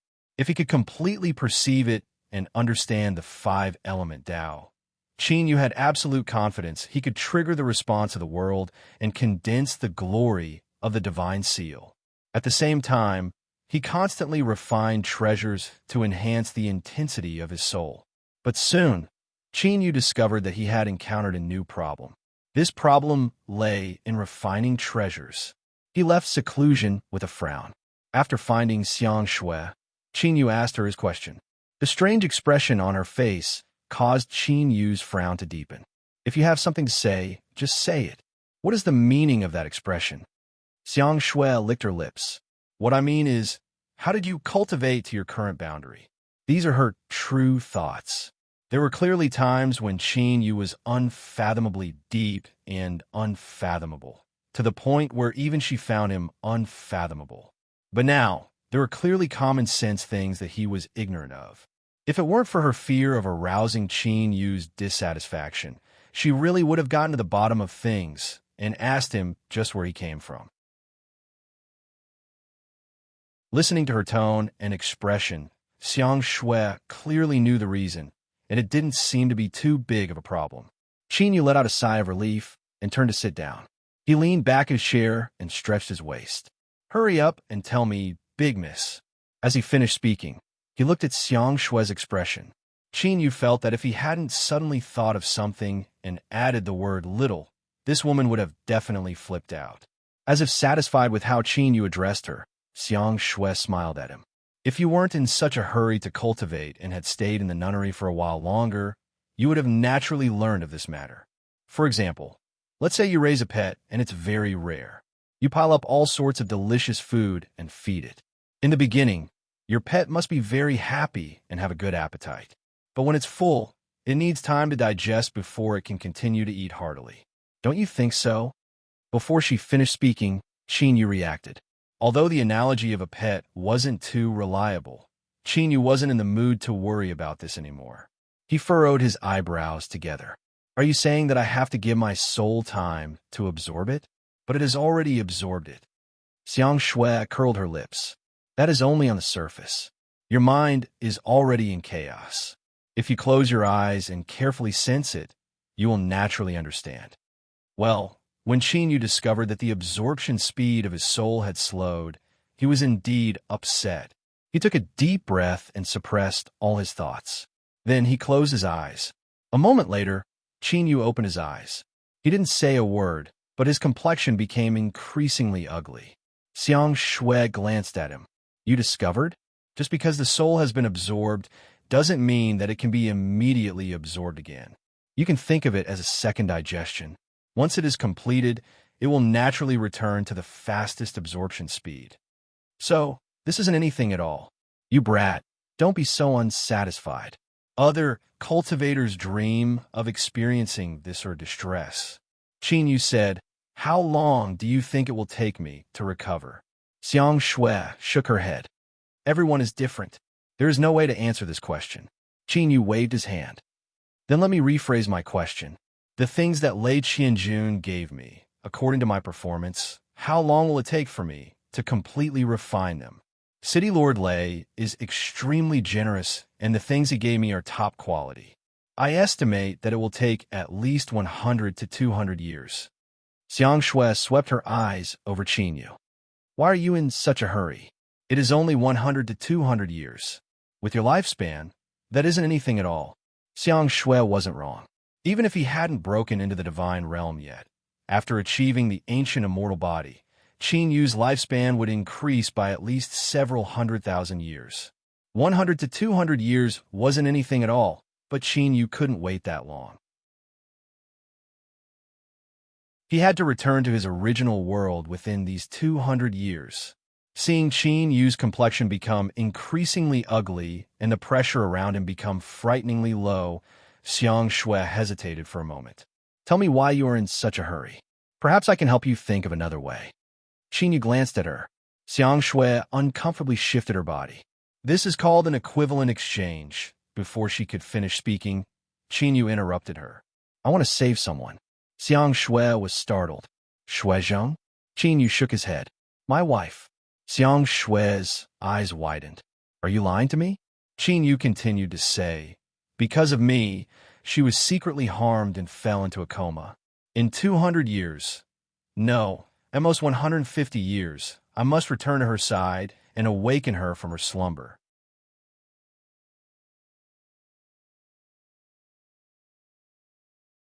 Chapter 903. Xiang Shui finally understood the reason why Qin Yu had to live each day with a sense of urgency. Looking at Qin Yu's serious face, her mouth twitched. She mumbled, I didn't know that you were such an infatuated man. She didn't wait for Qin Yu to feel like crying or laughing. She continued, all right, your answer passes. I know the solution. She put up one finger. The first one is simple. You just need to find an original God Realm expert to help you recover faster. Qin Yu's face darkened. He did have an original God Realm expert. However, he was in a coma, waiting for him to save his life. Tell me the second one. Xiang Shui arched her brows, putting up her second finger. This one is a little difficult. People are divided into 3, 6, and 9 classes. Some wander the streets, starve and freeze, while some are born with a bright future laid out in front of them. That's the point. The point is that the situation you encountered is more likely to happen in a group of people who are superior to others. Thus, they have a solution. They build a formation called soul casting. They use the power of the formation to extract the mysterious energy of heaven and earth to speed up the digestion of the soul. Xiang Shui glared at Qin Yu, pouting her lips. Don't look at me like that. I'm not talking nonsense. I've seen something like this before. Moreover, harumph, I know where to find it. Qin Yu frowned. How did you know? Xiang Shui smiled contentedly. Your sister has a good plan. I predicted that you would have this day. That's why I asked around. Qin Yu rose his hand and took out a jade box. This is for you. Tell me where the formation is. Deal. She took the jade box and opened it to take a look. Xiang Shui's smile became even brighter. She carefully put it away and said, actually, you should be able to guess. In this area, who has the qualifications and ability to build a spirit casting formation? Peng City. Standing in front of the majestic city gate, Qin Yu sighed with emotion. He didn't have the time to run away. Who would have thought that he would come to this place proactively? Things in this world were always changing.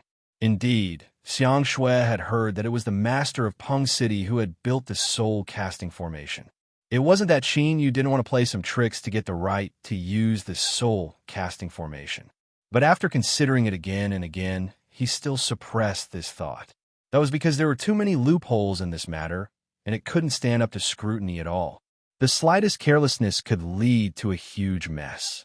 With a deep sigh, Chinyu followed the stream of people into Rock City. He had already decided to think of another way to borrow the soul casting formation. However, he still had no idea what to do. He could only take it one step at a time. Chinyu casually found a place to stay and began to wander around the city. But soon, he discovered that he seemed to have made a fool of himself. The fact that the Peng City Lord had constructed the soul-casting array was no secret. Many people on the streets knew about it.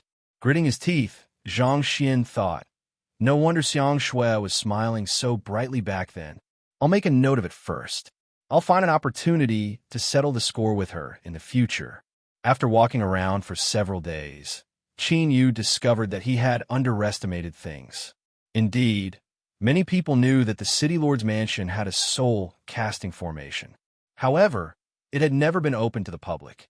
Yes, not even once. In the past, there had been others who came to the City Lord's residence and offered a lot of rewards, hoping to use the soul-forging formation to speed up their cultivation. But in the end, none of them had obtained anything. Sitting in his room, Qin Yu thought for a long time. Then he bitterly smiled. It seemed that Xiang Shui was right. In the short term, besides using the handsome man trick, there really wasn't any other way. After hesitating again and again, Qin Yu let out a long sigh. He pushed open the door and walked out. The reborn Lei Xiaoyu had thoroughly activated her love for life in her bones. She didn't want to waste a single day on cultivation. That's right, she didn't want to waste it. If it weren't for the fact that cultivation could reduce the pain in her body, she absolutely wouldn't have spent so much time on it. Lei Qianjun smiled at her choice. With a wave of his hand, he approved it. However, there was an agreement between father and daughter. At most, Lei Xiaoyu could have fun for 3 years. Afterwards, she would have to follow his arrangements and enter a mystic realm to cultivate until she broke into the divine realm. As for what mystic realm it was, Lei Qianjun didn't say. He only told her that it was a secret. After obtaining the decree, Lei Xiaoyu completely let loose. Every day, she would run out of the City Lord's mansion. Besides the experts who protected her in secret, she was like an ordinary girl, pulling a group of friends to go crazy. Today's activities were arranged by Shen Qing. He said that there was a place that would definitely be fun. Lei Xiaoyu was in high spirits. The group of young men and women chatted and laughed as they hurried along.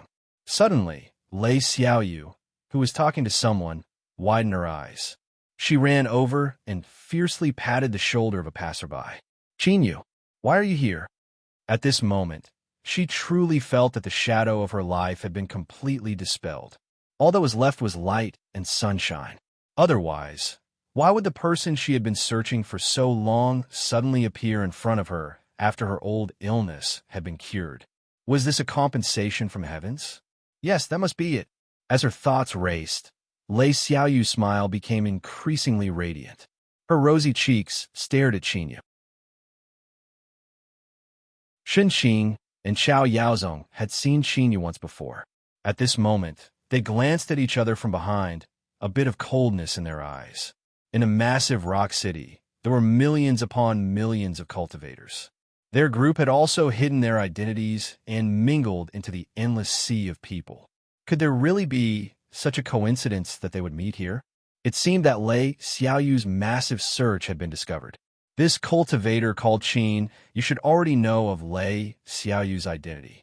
Disregarding everything else, there was at least one thing that they weren't wrong about, and that was that today's encounter wasn't a coincidence. Qin Yu had already been waiting here. Originally, Qin Yu believed that he had a sufficiently strong heart, but as he faced Lei Xiaoyu's heartfelt joy, he couldn't help but feel a bit of guilt. On that day, he had chosen not to save her, and now he wanted to use this girl.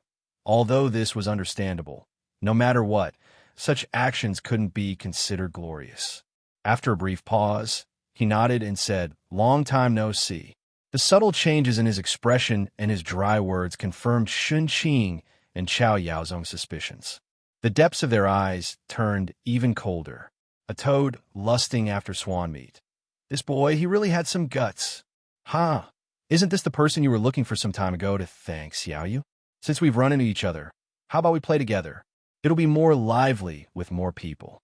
Chow Yaozong smiled as he walked over. Lei Xiaoyu's eyes brightened. She stared at Qinyu. Are you willing to go? Facing her expectant gaze, Qinyu didn't know why, but he couldn't carry out his plan of loosening the reins to grasp them better. After a brief silence, he nodded, all right. Xing walked over and pulled Lei Xiaoyu forwards. Hurry up, there will be more people soon. I don't want to wait in line. Several women smiled and crowded around her. Lei Xiaoyu only had time to glance back at Qinyu before she was pulled to the front of the crowd. Chow Yaozong smiled. Xiaoyu is a good girl, right? Qinyu glanced at him. Chow Yaozong turned his head. But not everyone has the qualifications to think about a good girl. I don't care what ideas you have, but you'd best put them away, otherwise you will regret it. With that, he patted Qinyu on the shoulder, turned around, and followed. Today, Shunqing brought everyone to a bustling night market. Although night had just fallen, there were already people weaving through the streets. Besides all sorts of food, there were also many fun stalls. The one that attracted the most people was a little game called Opening the Bowl. The rules were simple. The stall owner would lay out a reward, and the customer would need to place an item into the center of the table. Then, the 9 bowls on the table would topple over. The customer needed to find their item in a set amount of time. Within 10 breaths of time, they could choose any of the stall owner's reward items. Within 20 breaths of time, they could take back their item. If they passed 30 breaths of time, the item they placed in would belong to the stall owner. This could be considered an interesting gambling game. Of course, in the end, this game was a test of a cultivator's cultivation. As long as one's cultivation was high enough, they wouldn't suffer a loss. But then again, for powerhouses at such a level, they likely wouldn't rely on such a method to make a fortune. Even if they occasionally met 1 or 2, they would usually give up after making a move. After all, the higher one's status was, the more they cherished their face. Shunqing had an excited expression. This is it. It's really fun. Yesterday, I lost a hairpin I liked. Today, I must take it back. Listening to her, Lei Xiaoyu understood the rules. She swept her eyes over the reward items, eager to give it a try. This was the first time she had encountered a gambling game like this. But she immediately thought of something. She turned around and saw Qinyu standing not too far away. She smiled at him. Chow Yaozong saw this and frowned. He immediately chuckled and said, "What's so difficult about this? Just watch me win, and I'll take back your hairpin." As he spoke, he pushed his way to the front of the crowd. After a customer helplessly gave up, he shouted, "I'll go, I'll go." As he spoke, he cupped his hands across his chest. This little brother and my friend have made a bet. I must win back the reward she lost. I ask everyone to be magnanimous. He had an elegant demeanor, and the way he dressed was extraordinary. Although some people were secretly dissatisfied, they didn't reveal it. After thanking him again, Chow Yaozong stood in front of the booth. "Booth owner, my personal belongings are all here. You can choose one." The booth owner was a stern man. His eyes were calm. He glanced around and said, "Customers' items are too precious. My booth doesn't have anything suitable." Chow Yaozong waved his hand. "It's fine. You can choose anything you like. But I must say in advance that if I win, I will take away the hairpin that the young miss left behind." The man lowered his head and thought for a moment. "That doesn't conform to the rules. Since Sir sincerely wishes to play, I will add another item to the reward column. But I must also say in advance that if there are other customers who want to take it away, they must take out something that satisfies me." As he spoke, he reached into his chest and carefully took out a wrapped cloth bag. After opening it, a purple gold puppet doll was revealed. It was carved in the shape of a woman in a long dress. For some unknown reason, her face couldn't be seen clearly, as if one were looking at a flower through a fog. "How beautiful!" In the crowd, many female cultivators cried out. Now that night had fallen and the surrounding lights shined, the light on the puppet woman's dress was like a river of stars above her head, dazzling to the extreme. Lei Xiaoyu's eyes widened. She stared at the puppet and subconsciously bit her lips. Chow Yaozong looked at it several times. Booth owner is very particular, but I will do as I said before. After I win, I hope that you can give me the hairpin. Of course. The man pointed a finger. The jade pendant tied to customer's waist. As he spoke, he took a step back and gestured for Qin Yu to begin. Chow Yaozong placed the jade pendant in the middle of the round wooden table. With a loud crack, it closed, and the 9 bowls on the table toppled over, covering the table. Begin calculating interest. Chow Yaozong looked at the wooden table with rapt attention. On the 7th breath of time, he lifted his hand. Just as his voice fell, the wooden bowl he was pointing at opened, but there was nothing inside. How is this possible? Chow Yaozong was shocked. Pa! The other bowls were opened. The jade pendant was in the first row, underneath the 3rd bowl. The booth owner cupped his hands together. Thank you for your patronage. According to the rules, the jade pendant belongs to me. He brushed his palm and took away the jade pendant. After thinking for a moment, he took down the puppet. Hold on, Lei Xiaoyu suddenly said. Booth owner, I like this puppet very much. I also want to try it out. Perhaps it was because they wanted to admire the puppet for a moment, or perhaps it was because they didn't like this group of young men and women with extraordinary backgrounds and wanted to see them suffer a bit more. The crowd parted on their own initiative. Lei Xiaoyu walked in front of the booth. Chow Yaozong whispered, Xiaoyu, don't try anymore. I've already lost here, it's fine. Lei Xiaoyu replied. She looked up and said, Booth owner, you can choose one.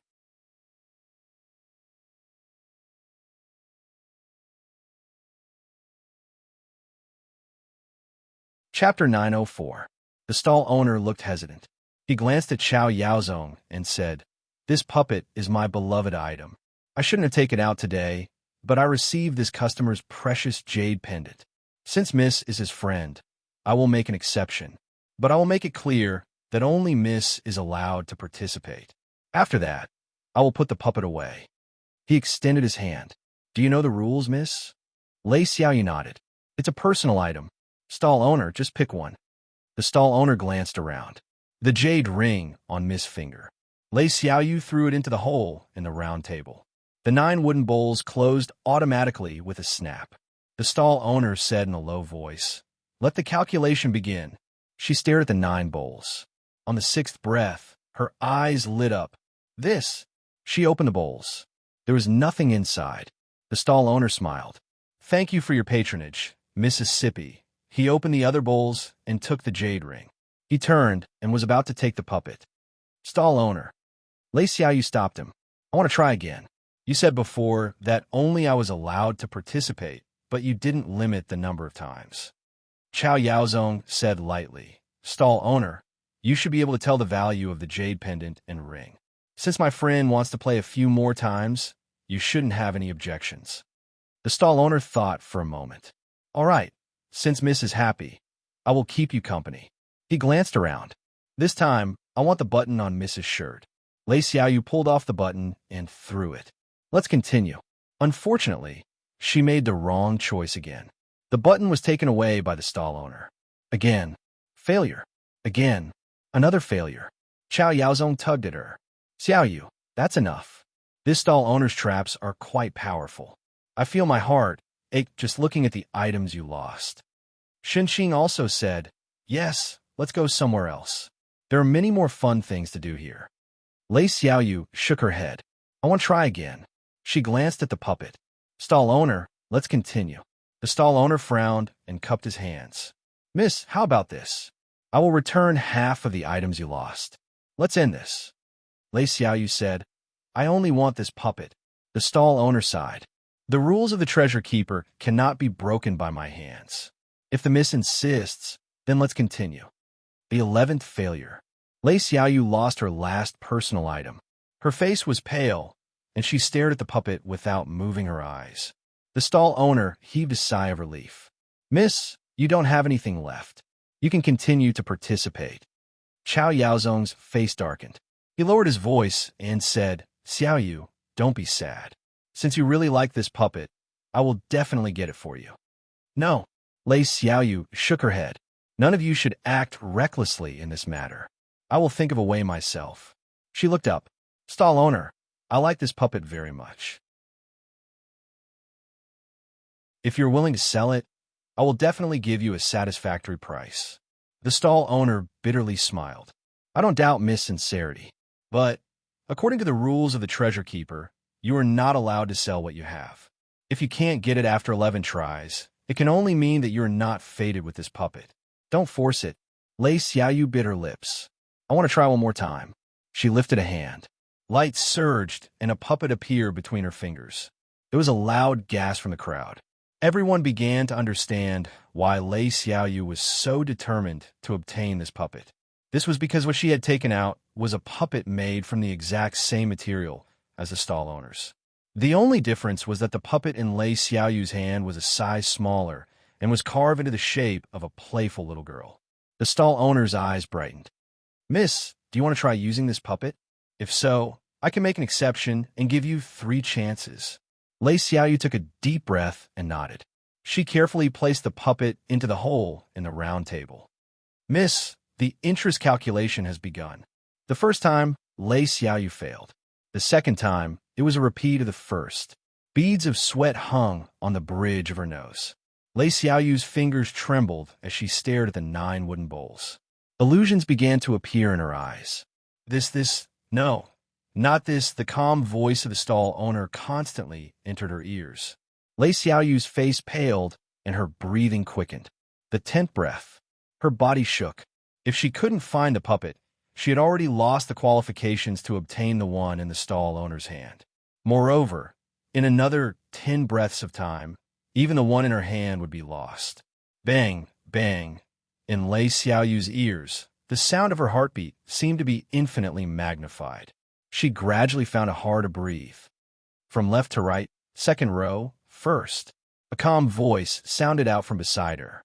Lei Xiaoyu looked up in shock. What she saw was Qin Yu's calm face. She didn't know why, but at this moment, all of her panic and sadness vanished without a trace. It was like when she saw Qin Yu, all the troubles that shrouded her vanished.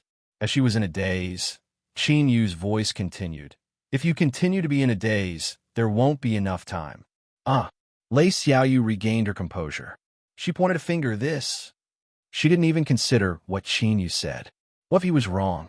A trace of mockery flashed in the stall owner's eyes. Before he could hide it, it froze and began to shake in disbelief. At this time, the little girl puppet was lying peacefully beneath the bowl.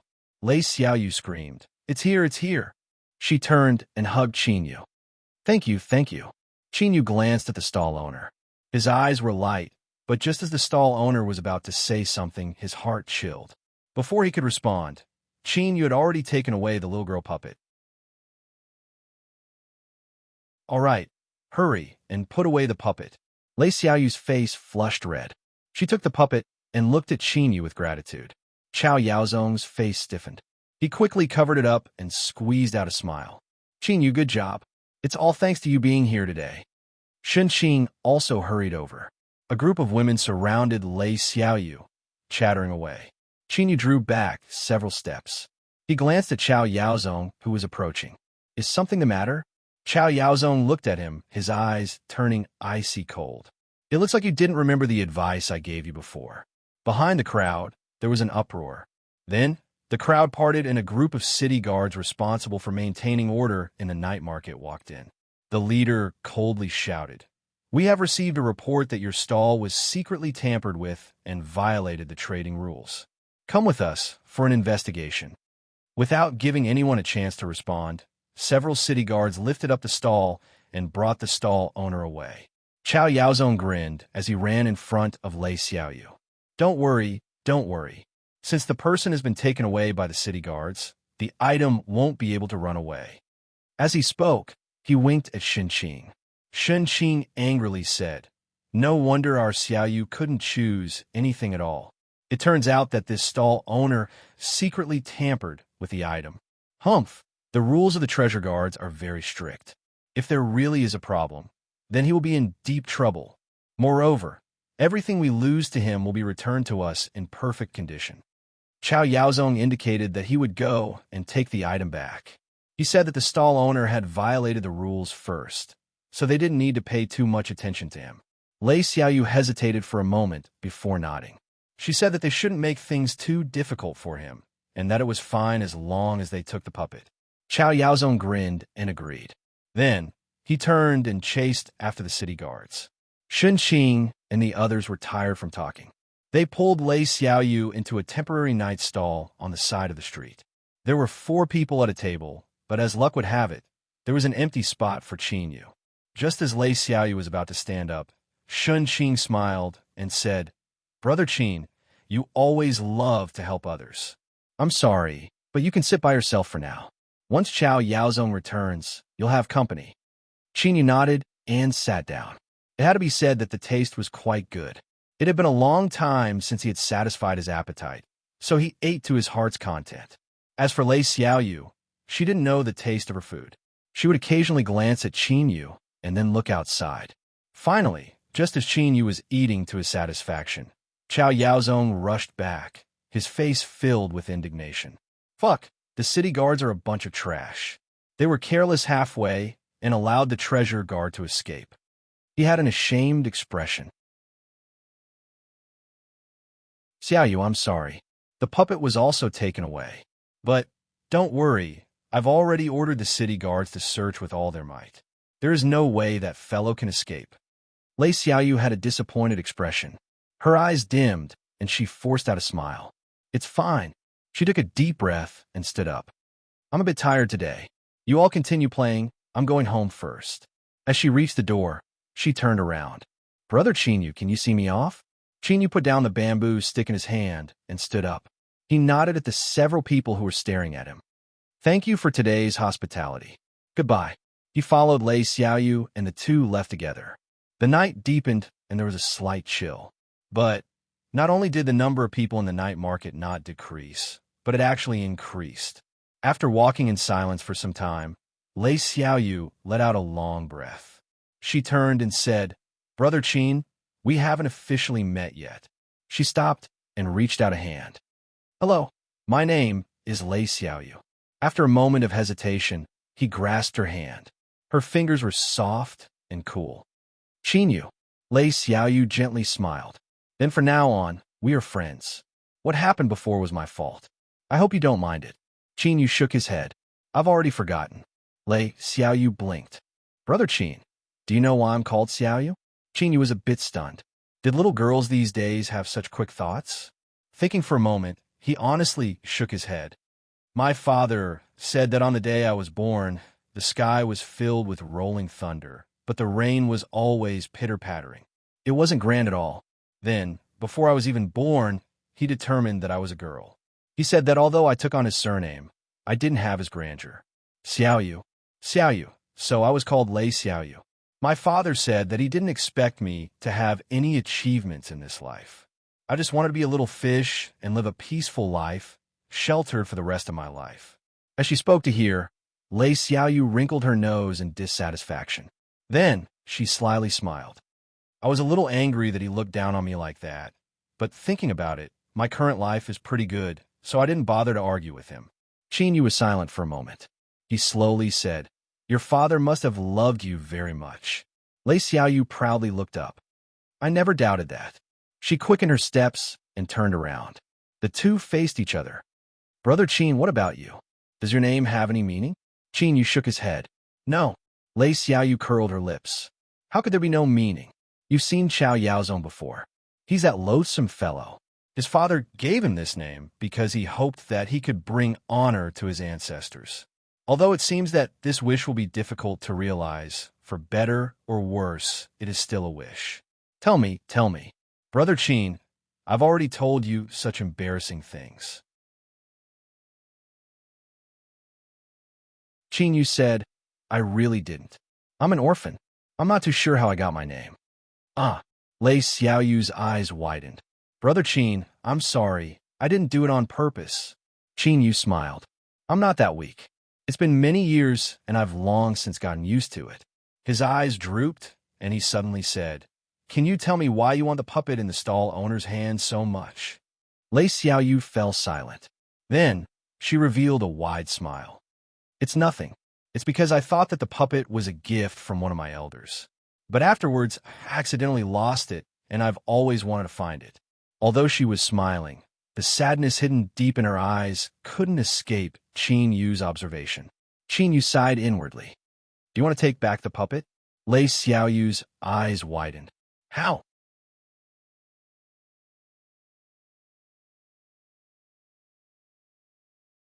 Chapter 905. Lei Xiaoyu's eyes widened even further.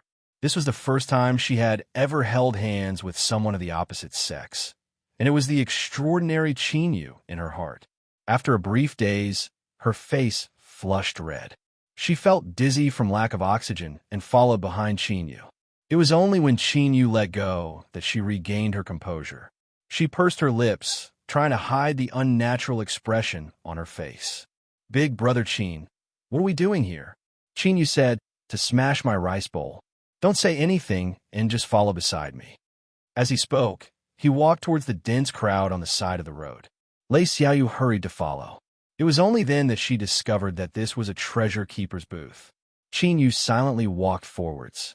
Without making any movements, an invisible strength spread out and the crowd in front of him parted like water. Many eyes fell on Qin Yu. Their pupils shrank. They couldn't say why, but they all had the same thought. This person wasn't someone they should provoke. Since he wasn't someone they should provoke, his methods weren't too excessive.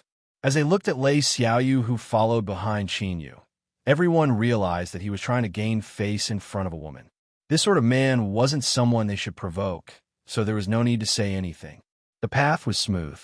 Qin Yu brought Lei Xiaoyu to the front of the booth. The booth owner had clearly noticed them. He swept his eyes over them, and it was unknown what he was thinking. After the customers in front of him bitterly smiled and drew back, he smiled and pointed a finger. "These two customers, I wonder if you are interested in the treasure keeper's game?" Qin Yu stepped forwards. "I'm interested. Choose." Seeing that this was someone who understood the rules, the booth owner swept his eyes over them and smiled. "The things you bring with you are all very good. You can choose any one of them." Everyone knew that treasure keepers had the sharpest and sharpest eyesight. Several dissatisfied cultivators couldn't help but secretly rejoice. He really wasn't an ordinary person. Qin Yu glanced at him. He lifted a hand and took out a palm-sized stone from his chest. Although it seemed ordinary, it constantly emitted a faint fragrance. "How about this? Heaven fragrance stone." The crowd cried out. Those that didn't recognize it all paled. Although it was called a heaven fragrance stone, the truth was that this was the egg of an ancient monster beast that had long since gone extinct. Because of some reason, the larvae had died before hatching and the egg had been buried deep in the earth. After countless years, it had evolved and was extremely rare. The stall owner's expression changed slightly. "Customer, your item is too expensive. I don't have any matching reward items." Qin Yu lightly said, "If you think it's too precious, then if I win, you can take a few more things." The stall owner's eyes flickered. He had originally thought that it was a fat sheep, but now he felt that something was amiss. He carefully looked at Qin Yu. Although his aura was a little vague, he was definitely not in the divine realm. Even if he had some background. So what? Although most of the treasure protectors are lone wolves, it's not like they don't have anyone to rely on to pass down their legacy. How could he not take the wealth bestowed by the heavens? With a smile on his face, the stall owner stretched out 3 fingers. "I don't dare to take advantage of you. If you win, you can take 3 items at once." "Deal." Pa. With a flick of his finger, the heaven incense stone fell into the hole in the round table, and the 9 wooden bowls fell to the ground. The stall owner licked the corner of his mouth. "The interest calculation begins. Dear customer, please." Before he finished speaking, Qin Yu raised his hand and pointed. The wooden bowl was opened, and the heaven incense stone was quietly lying inside. Everyone, including the stall owner, immediately stared at it. Coincidence? Besides this, they couldn't think of any other possibility. As for whether or not Qin Yu had seen through it with a single glance, what kind of joke was this? The treasure protectors made a living. If this was all they had, then they would have long since gone bankrupt and lost everything. The stall owner's lips twitched. He squeezed out a smile and said, "Dear customer, your methods are excellent. According to the rules, you can choose now." Chinyu casually grasped, and 3 reward items flew into his hand. He turned and handed them to Lei Xiaoyu. "Take them," Lei Xiaoyu cried out, and hurriedly received them. As everyone saw this, they were even more certain of their previous guesses. As expected, he was trying to show off in front of a woman. The stall owner felt his heart ache, but also relaxed. There were good and bad rewards. The items that Chinyu had casually grabbed just now weren't too valuable, so he was able to reduce some of his losses. As the stall owner sighed inwardly, he suddenly heard Chinyu say, "One more time." The stall owner's eyes brightened, and he smiled. "Of course, as long as you are willing, the treasure protector will welcome you at any time. Dear customer, please." Pa! The heaven incense stone drilled into the hole, and the wooden bowl was covered. Just as the stall owner was about to speak, his heart twitched. From the corner of his eyes, he saw Chinyu lift his hand again. This time, his speed seemed to be a bit faster than before. It couldn't be again. "Do you really think you brat can have such good luck? Every time?" Many people sneered inwardly. But just as these sneers appeared, they turned cold. In a deathly silence, the stall owner looked at the heaven incense stone beneath the wooden bowl, and beads of sweat began to form on his face. He was scared out of his wits. The first time was luck, and the second time was luck. What a joke. How could there be such a coincidence when the probability of choosing 1 out of 9 superimposed twice? Fine, even if there was such a possibility, just look at this person in front of him. From the start until now, did he seem to be trying his luck? He had encountered a ruthless person, and amongst all ruthless people, the most ruthless kind. The stall owner wiped away his sweat as he thought about everything. He even stole a glance at Lei Xiaoyu, but he had no impression of her at all. He hadn't done anything to offend anyone, so why did the boss want to mess with him? Chinyu didn't care about the stall owner's expression. He took back the heaven incense stone and took the 3 rewards. He turned and handed them to Lei Xiaoyu, saying, "Continue." Hearing these words, the stall owner's heart nearly stopped. He bent down and revealed the most humble smile he could muster. "Dear customer, may I ask if I have offended you in any way?" Chinyu didn't answer and instead asked, "I can't play." The stall owner's heart sank. He knew he was in deep trouble. This person was doing this on purpose. There had to be a reason. Otherwise, such a ruthless person wouldn't waste time here. His thoughts raced. The stall owner swept his eyes over the crowd. Seeing that the person he arranged had already left, he relaxed a little and prepared to delay for time. But facing Chinyu's eyes, he opened his mouth several times but didn't dare to say anything. He felt that this handsome young man in front of him was like a monster. If he was dissatisfied with him, then his fate would be miserable. So, by the time the messenger came back, the game had gone on for another 5 rounds. The stall owner's face was deathly pale. The crowd parted and 3 people walked onto the field. The one in the center was a bearded man. His aura and eyes were calm and steady. The stall owner bitterly smiled, his voice hoarse. "Third brother." The bearded man, called Third Brother, swept his eyes over the shelves where the rewards were placed. He frowned and cupped his hands across his chest. "Dear customer, the little games of us treasure guards are just for everyone to have fun. If you keep taking action, isn't that a bit beneath your status?" Chinyu gave Lei Xiaoyu a reassuring look. He handed over the items in his hands and turned around. "I am just an ordinary person with no status. Since the stall owner has accepted my items, then according to the rules of the treasure guards, as long as I don't leave on my own initiative, I have the qualifications to continue placing bets." Third Brother lightly said, "Why bother? If news of this spreads, it won't look good on the customer's face." Chinyu ignored him. He looked at the stall owner. "Let's continue." The stall owner's legs weakened, and he fell to the ground. This person was also a clever person. He had already decided that he would never do business with Chinyu again, otherwise he would throw away all his savings today. Moreover, his current attitude was to increase the pressure on Chinyu.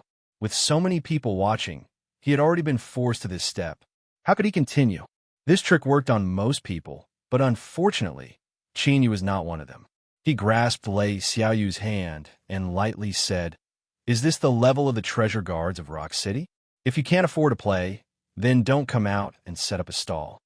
Third brother coldly snorted. "Dear customer, your words are too serious. What you see is only the most worthless of Rock City's treasure guards. Since the customer wants to play, I will accept this round. Would you like to continue at my stall? Of course, the items in my hands are very precious. Even if I use the Heaven Incense Stone as a bet, I can only take one item with each win." The more precious the item in the treasure guard's hands, the stronger he was.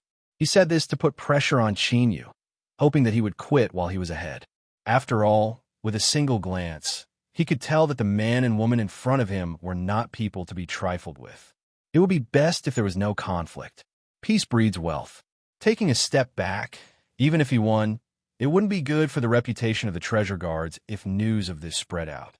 "You guys are so good at playing, trying to swindle us ordinary cultivators of our treasures. Do you think we're stupid?" Unfortunately, Third Brother's words didn't have any effect at all. Qinyu readily agreed. Third Brother bit his cheeks and took a deep breath. Since his path of retreat had been cut off, he had to regain his face even if he had to be punished. "Brat, if you don't know what's good for you, then don't blame me. It's been a long time since I've set up a stall. I have a rule that every customer that enters must play at least 10 rounds. Third Brother's eyes revealed a cold intent. Qinyu glanced at him. "No problem, but I also have a rule. As long as you accept my bet, unless I leave on my own initiative, then the bet must continue." Third Brother bared his teeth. "Of course, as long as the customer is willing, I, Su-san, will accompany you to the end." Driving away the stall owner who was playing dead on the ground, Third Brother flicked his sleeves, and the eating tool quietly fell to the ground. The table was large and red in color. The surface was smooth and thick. It was clearly an object that had been passed down for many years. "This, a red-level treasure table. This is going to be fun." A knowledgeable spectator sucked in a breath of cold air. There were many that knew, but there were even more that didn't. After a series of explanations, everyone looked at Qinyu with pity in their eyes. This young man was too inexperienced. He didn't understand the principle of stopping when he was ahead. He had even kicked away the steps that had been delivered to his feet. Now he was in deep trouble. According to the rules of the treasure guards, the tables used were divided into 3 levels: yellow, blue, and red. Yellow was the lowest, and red was the highest. Of the 3 colors, the richer the color, the stronger the person was. At the same time, the different colors of the table also served as a subtle reminder to the customer that it was best to act within one's capabilities and not give something away for free. From this perspective, the treasure guard industry still had a bottom line. But at this time, no one was in the mood to pay attention to this. They were all waiting to watch the fun. Red? This was enough to prove Third Brother's strength. To bet 10 times in a row. If he really won, then that would be a great fortune. Third Brother's eyes were filled with arrogance. He stepped forward, and without any movement, the tiles on the ground rose up on their own, turning into a stone shelf. Light flashed in his hand, and the 10 reward items were placed on the shelf. Seeing these items, everyone sucked in a breath of cold air. There was no need to say anything else. As soon as these items were placed on the shelf, Third Brother's status in everyone's hearts became much heavier. Judging from his appearance and wealth, he was definitely one of the top few among the treasure keepers. Third Brother stood across the table, his aura calm and steady. He actually had the demeanor of a great master. He gestured with his hand and said, "If the customer has no objections to the reward items, then let us begin." Qinyu didn't think that his Third Brother would have such a level of skill, but this was just as well. He didn't want to waste any more time. "Okay." With a nod, the Heaven Incense Stone fell into the hole in the table. On the red table, 9 protrusions appeared at the same time, stretching into 9 large bowls.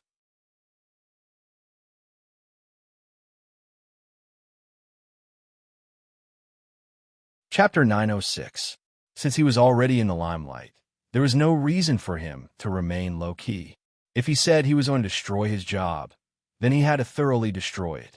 Qin Yu glanced at his third brother, who had a dignified expression on his face. His eyes were calm and tranquil. He lifted his hand. It's here. It's here. It's here again. Because of the previous commotion, even more people had been drawn over. There were more than 10 circles around the area. At this time, everyone was shouting in their hearts. They couldn't help but widen their eyes. This was the highest-ranked treasure guardian, Red Table, and he could see through it with a single glance. It was impossible. But now, before the riddle was revealed, no one dared to express their opinion. Qin Yu's previous actions had stunned everyone. 7 times in a row, he had won with a single finger. If they hadn't seen it with their own eyes, they wouldn't have believed it. Damn it, it would be difficult for him not to be shaken by this. His finger fell. His third brother swept his eyes over and clapped his hands. The wooden bowl that Qin Yu had chosen suddenly melted like liquid and was slowly returned to the table. Schwa, the sound of people sucking in a breath of cold air, finally stopped. Everyone maintained their previous expressions, as if they had been struck by some sort of paralysis spell. How was this possible? Almost everyone was groaning inwardly, and the one who groaned the most painfully was undoubtedly the third brother across the table. What calm aura, what grand style, everything had been torn to shreds. His eyes nearly popped out of their sockets. As he looked at the heaven incense stone, his expression was like he had seen a ghost. Impossible, absolutely impossible. Qin Yu didn't give him any more time to be shocked. I won. According to the rules, you only need to give me one of the items on the shelf. He didn't choose anything. This wasn't because he was soft-hearted. Everyone regained their composure and subconsciously felt a cold chill shoot up from their spines and into their heads. This meant that he wouldn't stop until he was ruthless. That's right, he was ruthless. Even if what Qin Yu faced now was the strongest treasure guardian, Red Table. Of this, no one doubted at all. Third brother's calm demeanor had been washed away. He glared at Qin Yu, his lips unconsciously trembling. He already knew what had happened just now. This young man in front of him. No, underneath this seemingly young skin, there was likely an old monster hiding. But that wasn't right. His appearance could be faked, but the aura of his soul couldn't be faked. This person's actual age wasn't that old. But no matter what, he had already attacked 7 times in a row. And, just like before, he did not make a single mistake. If the same thing happened next, cold sweat slid down his face. Third brother took a deep breath, silently warning himself to stay calm and not panic.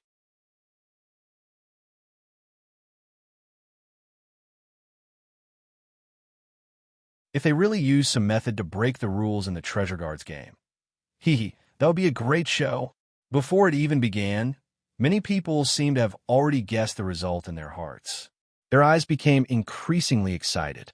Some people even began to call their friends. With such a lively scene today, they absolutely couldn't miss it. In the past, things like night markets were rarely allowed to be opened. After all, it was easy to cause trouble when people were mixed together. But for some unknown reason, the lords of the city suddenly relaxed their stance. The previously suppressed application for the night market was miraculously approved. Along with the notice of the opening of the night market, there was also a written notice to strengthen the defenses, requesting them to send more people to ensure that the night market would not be in trouble. They also requested them to start screening in secret to remove as many unstable factors as possible in the night market. These 2 simple notices made the city guards flustered. Many members who were on vacation were urgently summoned back overnight. Everyone lamented. No matter how much they racked their brains, they couldn't figure out what the lords were thinking. It was just a night market. How much trouble could it cause? Could turn the sky upside down in Pengcheng City?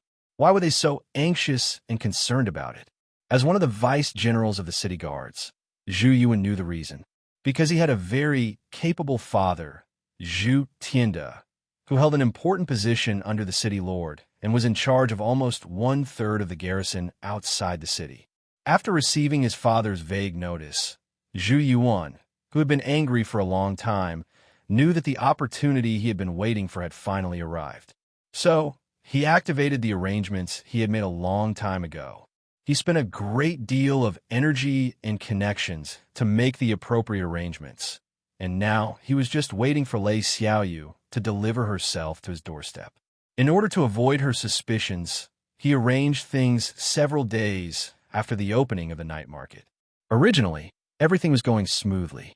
He was just waiting for Lei Xiaoyu to lose the puppet, and then he would appear like a hero and help her recover what she had lost. Then, everything went according to plan. As long as Lei Xiaoyu developed a favorable impression of him, Zhu Yuan had absolute confidence that he would be able to move her heart and finally win her heart. But who knew that something would go wrong at the last step? A little beggar who had popped out of nowhere had ruined his good plan. Not long after, he learned that this boy's name was Qinyu. In that moment, Zhu Yuan really had the impulse to tear him to shreds. This was because he wasn't unfamiliar with this name at all, and he had been annoyed by it for several months. Luckily, Zhu Yuan had always been cautious in his actions. He liked to leave a few things behind for himself. So, when this problem occurred, the city guards that had been keeping watch in the dark immediately moved out and took away the treasure keeper. As long as the puppet was still in his hands, he still had a chance. But Zhu Yuan was sure that the most urgent matter right now was not to continue attacking, but to drive Qinyu away from Lei Xiaoyu. This person was far too great a threat. He absolutely could not be allowed to live. There was another disturbance in the night market, and the entire street was blocked off. The city guards had to be dispatched to maintain order. Zhu Yuan cursed inwardly, but he had no choice but to temporarily put aside his thoughts of plotting against Qinyu. He hurried over with some people. This was because he was well aware that the order to maintain order in the night market, and even the reason why it was allowed to open, all came from the will of the city lord. There couldn't be the slightest mistake. Zhu Yuan arrived. There were many people in front of him, surrounding him like a beehive. He could faintly hear some people talking. This seemed to be a treasure keeper's stall. As Zhu Yuan heard this name, his complexion darkened. They were all trash. A boy who came out of nowhere had actually seen through their trap. If he had known this would happen, he would have used a different method. Move! Disperse these people. The city guards began to move, and the crowd gradually dispersed. Zhu Yuan, who was riding a large horse, was deep in thought as his eyes wandered around. Suddenly, his expression froze as he stared at the center of the crowd. At this moment, several subordinates that were following him discovered that Zhu Yuan's hair was standing on end. What had happened? To think that the vice domain chief would lose his composure like this. When they looked over, their expressions immediately changed. They quickly lowered their heads and pretended not to know anything. They all knew that the vice domain chief was determined to win over the city lord's mansion's young miss. Today, he actually saw her being so intimate with a man. It would be strange if he wasn't angry. Zhu Yuan took a deep breath. He clenched his teeth and said, "Go and find out what happened here." Soon, a subordinate returned and briefly explained what had happened. Investigate.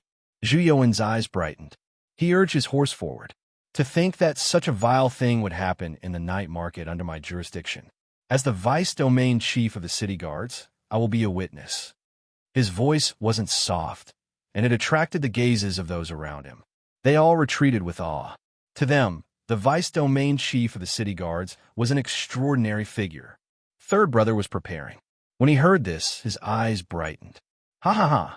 So, it is vice domain chief Zhu. With your status, there is no one better than you to be a witness. Zhu Yuan nodded, not speaking much to him. He was only a treasure keeper. Even if he had some status, he didn't care much about him. His eyes turned around, pausing on Lei Xiaoyu for a moment before falling on Qinyu.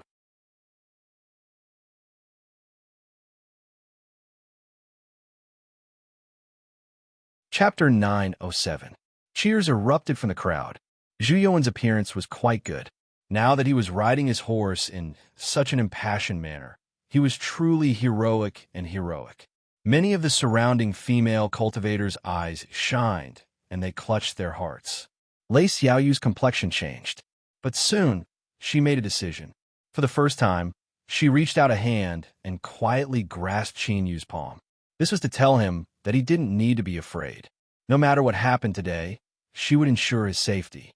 As the beloved daughter of the city lord, although she didn't like to use her status to suppress others, if she did, who would dare to say a single word? Seeing this, Zhu Yuan's expression didn't change. Killing intent rose from his chest, and he swept his eyes over Qin Yu's face. The coldness in his eyes could freeze the soul. He had already made his decision. Once he determined that this person was cheating in the bet, he would immediately kill Qin Yu. Even if Lei Xiaoyu loathed him, he wouldn't hesitate. If she loathed him, there might be a chance to resolve it. But if he didn't do anything, there really wouldn't be a chance. Let's begin. Third brother coldly glared at Qin Yu. Then, he placed his hands on the date red table. With a humming sound, the large bowl on the table began to rapidly melt. Like water flowing into a hole in the center, a crimson bead the size of half a man's fist slowly rose up. Ancestor, please open your eyes. With a loud shout, third brother pointed at Qin Yu. The crimson bead flew over and slowly revolved around him. 1 revolution, 2 revolutions, 3 revolutions. Lei Xiaoyu nervously clenched her fists, her palms slightly damp.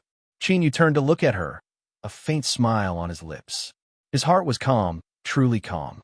There wasn't even the slightest bit of nervousness.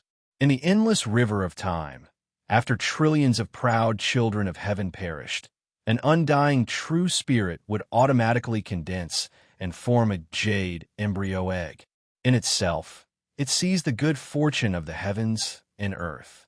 To a certain degree, it was an existence that transcended worldly things. Even the little blue lamp placed an incomparably high value on it and was willing to pay any price to help Qin Yu fuse with it. Could the Treasure Guardian's detection technique discover it? Sorry, wasn't that he was looking down on others, but that it was absolutely impossible. Not even the slightest bit. The crimson bead that revolved around Qin Yu didn't respond. The anticipation in everyone's eyes gradually turned to doubt, confusion, and even awe. Susan was dripping with sweat. Although his cultivation was lacking, it shouldn't be a problem for him to stimulate the detection bead's power. Why was there no reaction? Could it be that the lad's concealment ability was extraordinary? Or was there another possibility? Susan dare not think about it. Putting everything else aside, just the fact that he had stopped the bet and activated the examination was already a huge offense to the other party. Shake hands and make peace. Pooh! You want to take someone's life, and there's still such a good thing? If this person really had no problems, just thinking about the consequences made Susan shudder. No, it couldn't be. He was so young and had yet to reach the immortal realm. It was impossible for him to possess such a terrifying sensing ability. He must have hidden it too well. Yes, that must be it. Zhu Yuan's complexion didn't change, but the pressure in his heart became increasingly heavy. He didn't want Qin Yu to stay by Lei Xiaoyu's side, not even for a second. Susan, is there a problem? This group of treasure keepers, from top to bottom, were all trash. Susan broke out in a cold sweat. He hurriedly said, Right away. I haven't fully activated the detection treasure's power yet. Of course, this was a lie. He was already going all out. No, he was currently in an overloaded state. Ancestor, you really are an ancestor. Please open your eyes. Please open your eyes. After persisting for another moment, Susan's face suddenly paled and then flushed red. Then, in the next second, all the blood drained from his face, revealing a miserable blue hue. This happened one after another, as if he were performing a magic trick. Seeing this, everyone sighed in amazement. As Susan spat out a mouthful of blood, he fell backwards. The entire courtyard fell silent. Like this, even if no one said anything, everyone knew the result. This black-robed little brother hadn't used any methods at all. From start to finish, everyone relied on their own abilities. It was Susan, this fierce-looking treasure keeper, who had gone crazy for no reason at all, who had dug a hole for himself. These people had completely forgotten that just a moment ago, many of them had similar thoughts as Susan. Thus, it could be said that the masses were truly forgetful sometimes. It could be 3 days to 5 days, or it could be 3 seconds to 5 seconds. What was important wasn't the time, but how the situation changed and whether or not it conflicted with their attitude. I am a member of the masses. That's just how cool I am. Before the exasperated Zhu Yuan could find a chance to erupt, the crowd parted once more. This time, there were dozens of people. The one being crowded around was also a bearded man. But this person was clearly much taller than Su San. Not only was this because he had used his beard to braid his hair into a beautiful braid, but it was also because of his aura. He was as immovable as a mountain, truly the style of a great master. Just by coming here to fight, he gave off a feeling that he could shock the crowd. The atmosphere fell silent once more. Su San's face was filled with shame and embarrassment. He struggled to stand up and bow. "Teacher, this disciple has lost face for you." The bearded old man's name was Jin Shui. He was one of the top figures in the trade of treasure guards. His methods and bearing were not something Su San could compare to. He glanced at him and said, "Since you know you've lost face, then don't speak anymore." Su San relaxed instead. He knew his teacher's temperament. The more bluntly he spoke, the smaller the matter would be. If he smiled and comforted him again and again, that would be nothing more than a show for outsiders to see. Even if he didn't die, he would still have to shed several layers of skin. Jin Shui didn't bother with Su San anymore. He cupped his hands together and smiled. "Guest, how do you do? My disappointing disciple has really made a joke of himself in front of you. I know that you must be feeling a bit impatient right now. You must be wondering just what's going on. Did you poke a hornet's nest? You hit the young one, and now the old one is coming. It's so tiresome." His words were humorous, and his demeanor made it easy for him to stir up emotions. The tension in the crowd immediately dissipated, and many people began to chuckle. Jin Shui paused for a moment. He continued to say, "Now, I will tell you in a very responsible manner that you can put your worries aside. I am a most experienced treasure keeper in Rock City. There won't be anyone else that will jump out later." Qin Yu looked at him several times. "In other words, I will have to pass the final hurdle?" Jin Shui calmly smiled. "You can't say that. Guest, you might think that this old man's competitive spirit has been aroused, or perhaps you don't want an old friend like me to lose without knowing why." He patted the red round table, and the probing bead howled back into the round hole. "How about this? Guest, let's make another bet.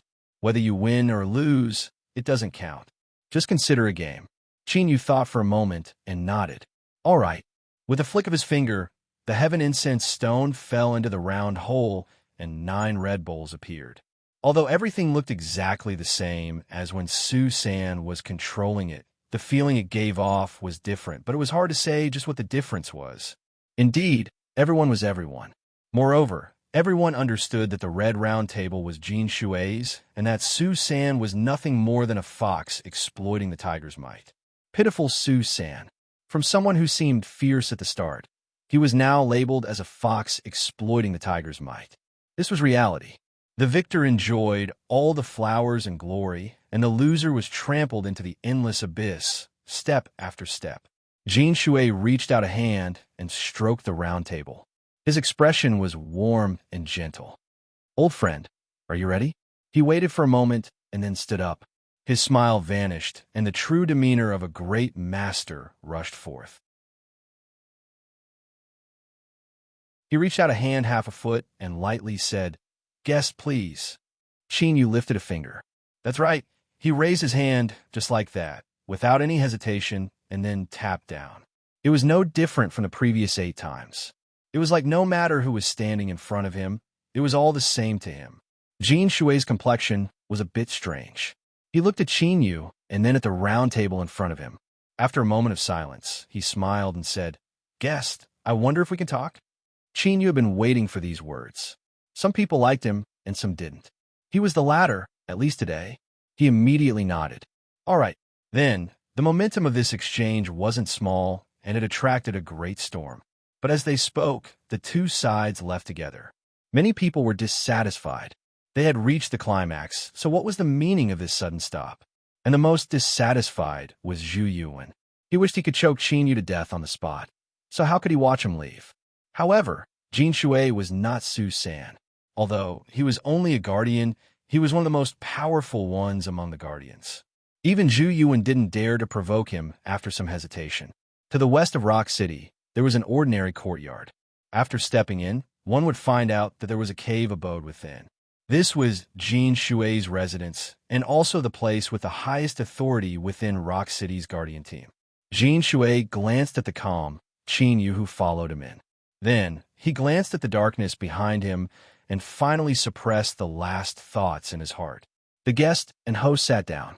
Jin Shui smiled and picked up a teacup. The tea leaves have no name, but the quality is absolutely top-notch. Normally, I wouldn't be willing to drink it. 2 guests, please have taste. Qin Yu lightly said, I'm sorry, but time is tight.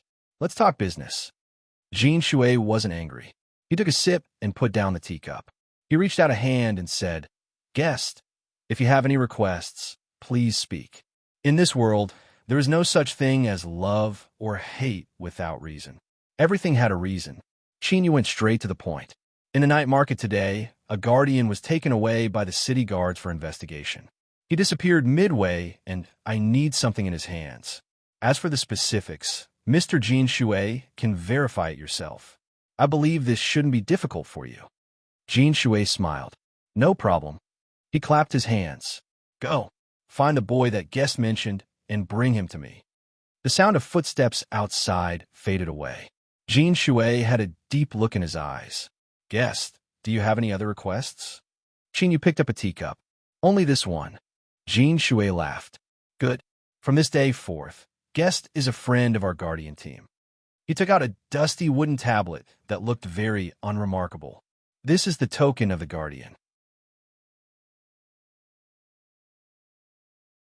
In the future, you can use this to obtain some information from us, and you can also get help within a reasonable range. Qin Yu cupped his hands together. Thank you, Mr. Jin Shui. At this point, both sides had reached a compromise. Moments later, the silent stall owner who had been taken away by the city guards was brought into the hall with a pale face. After another moment, Jin Shui personally saw Qin Yu and Lei Xiaoyu off. Both sides chatted happily.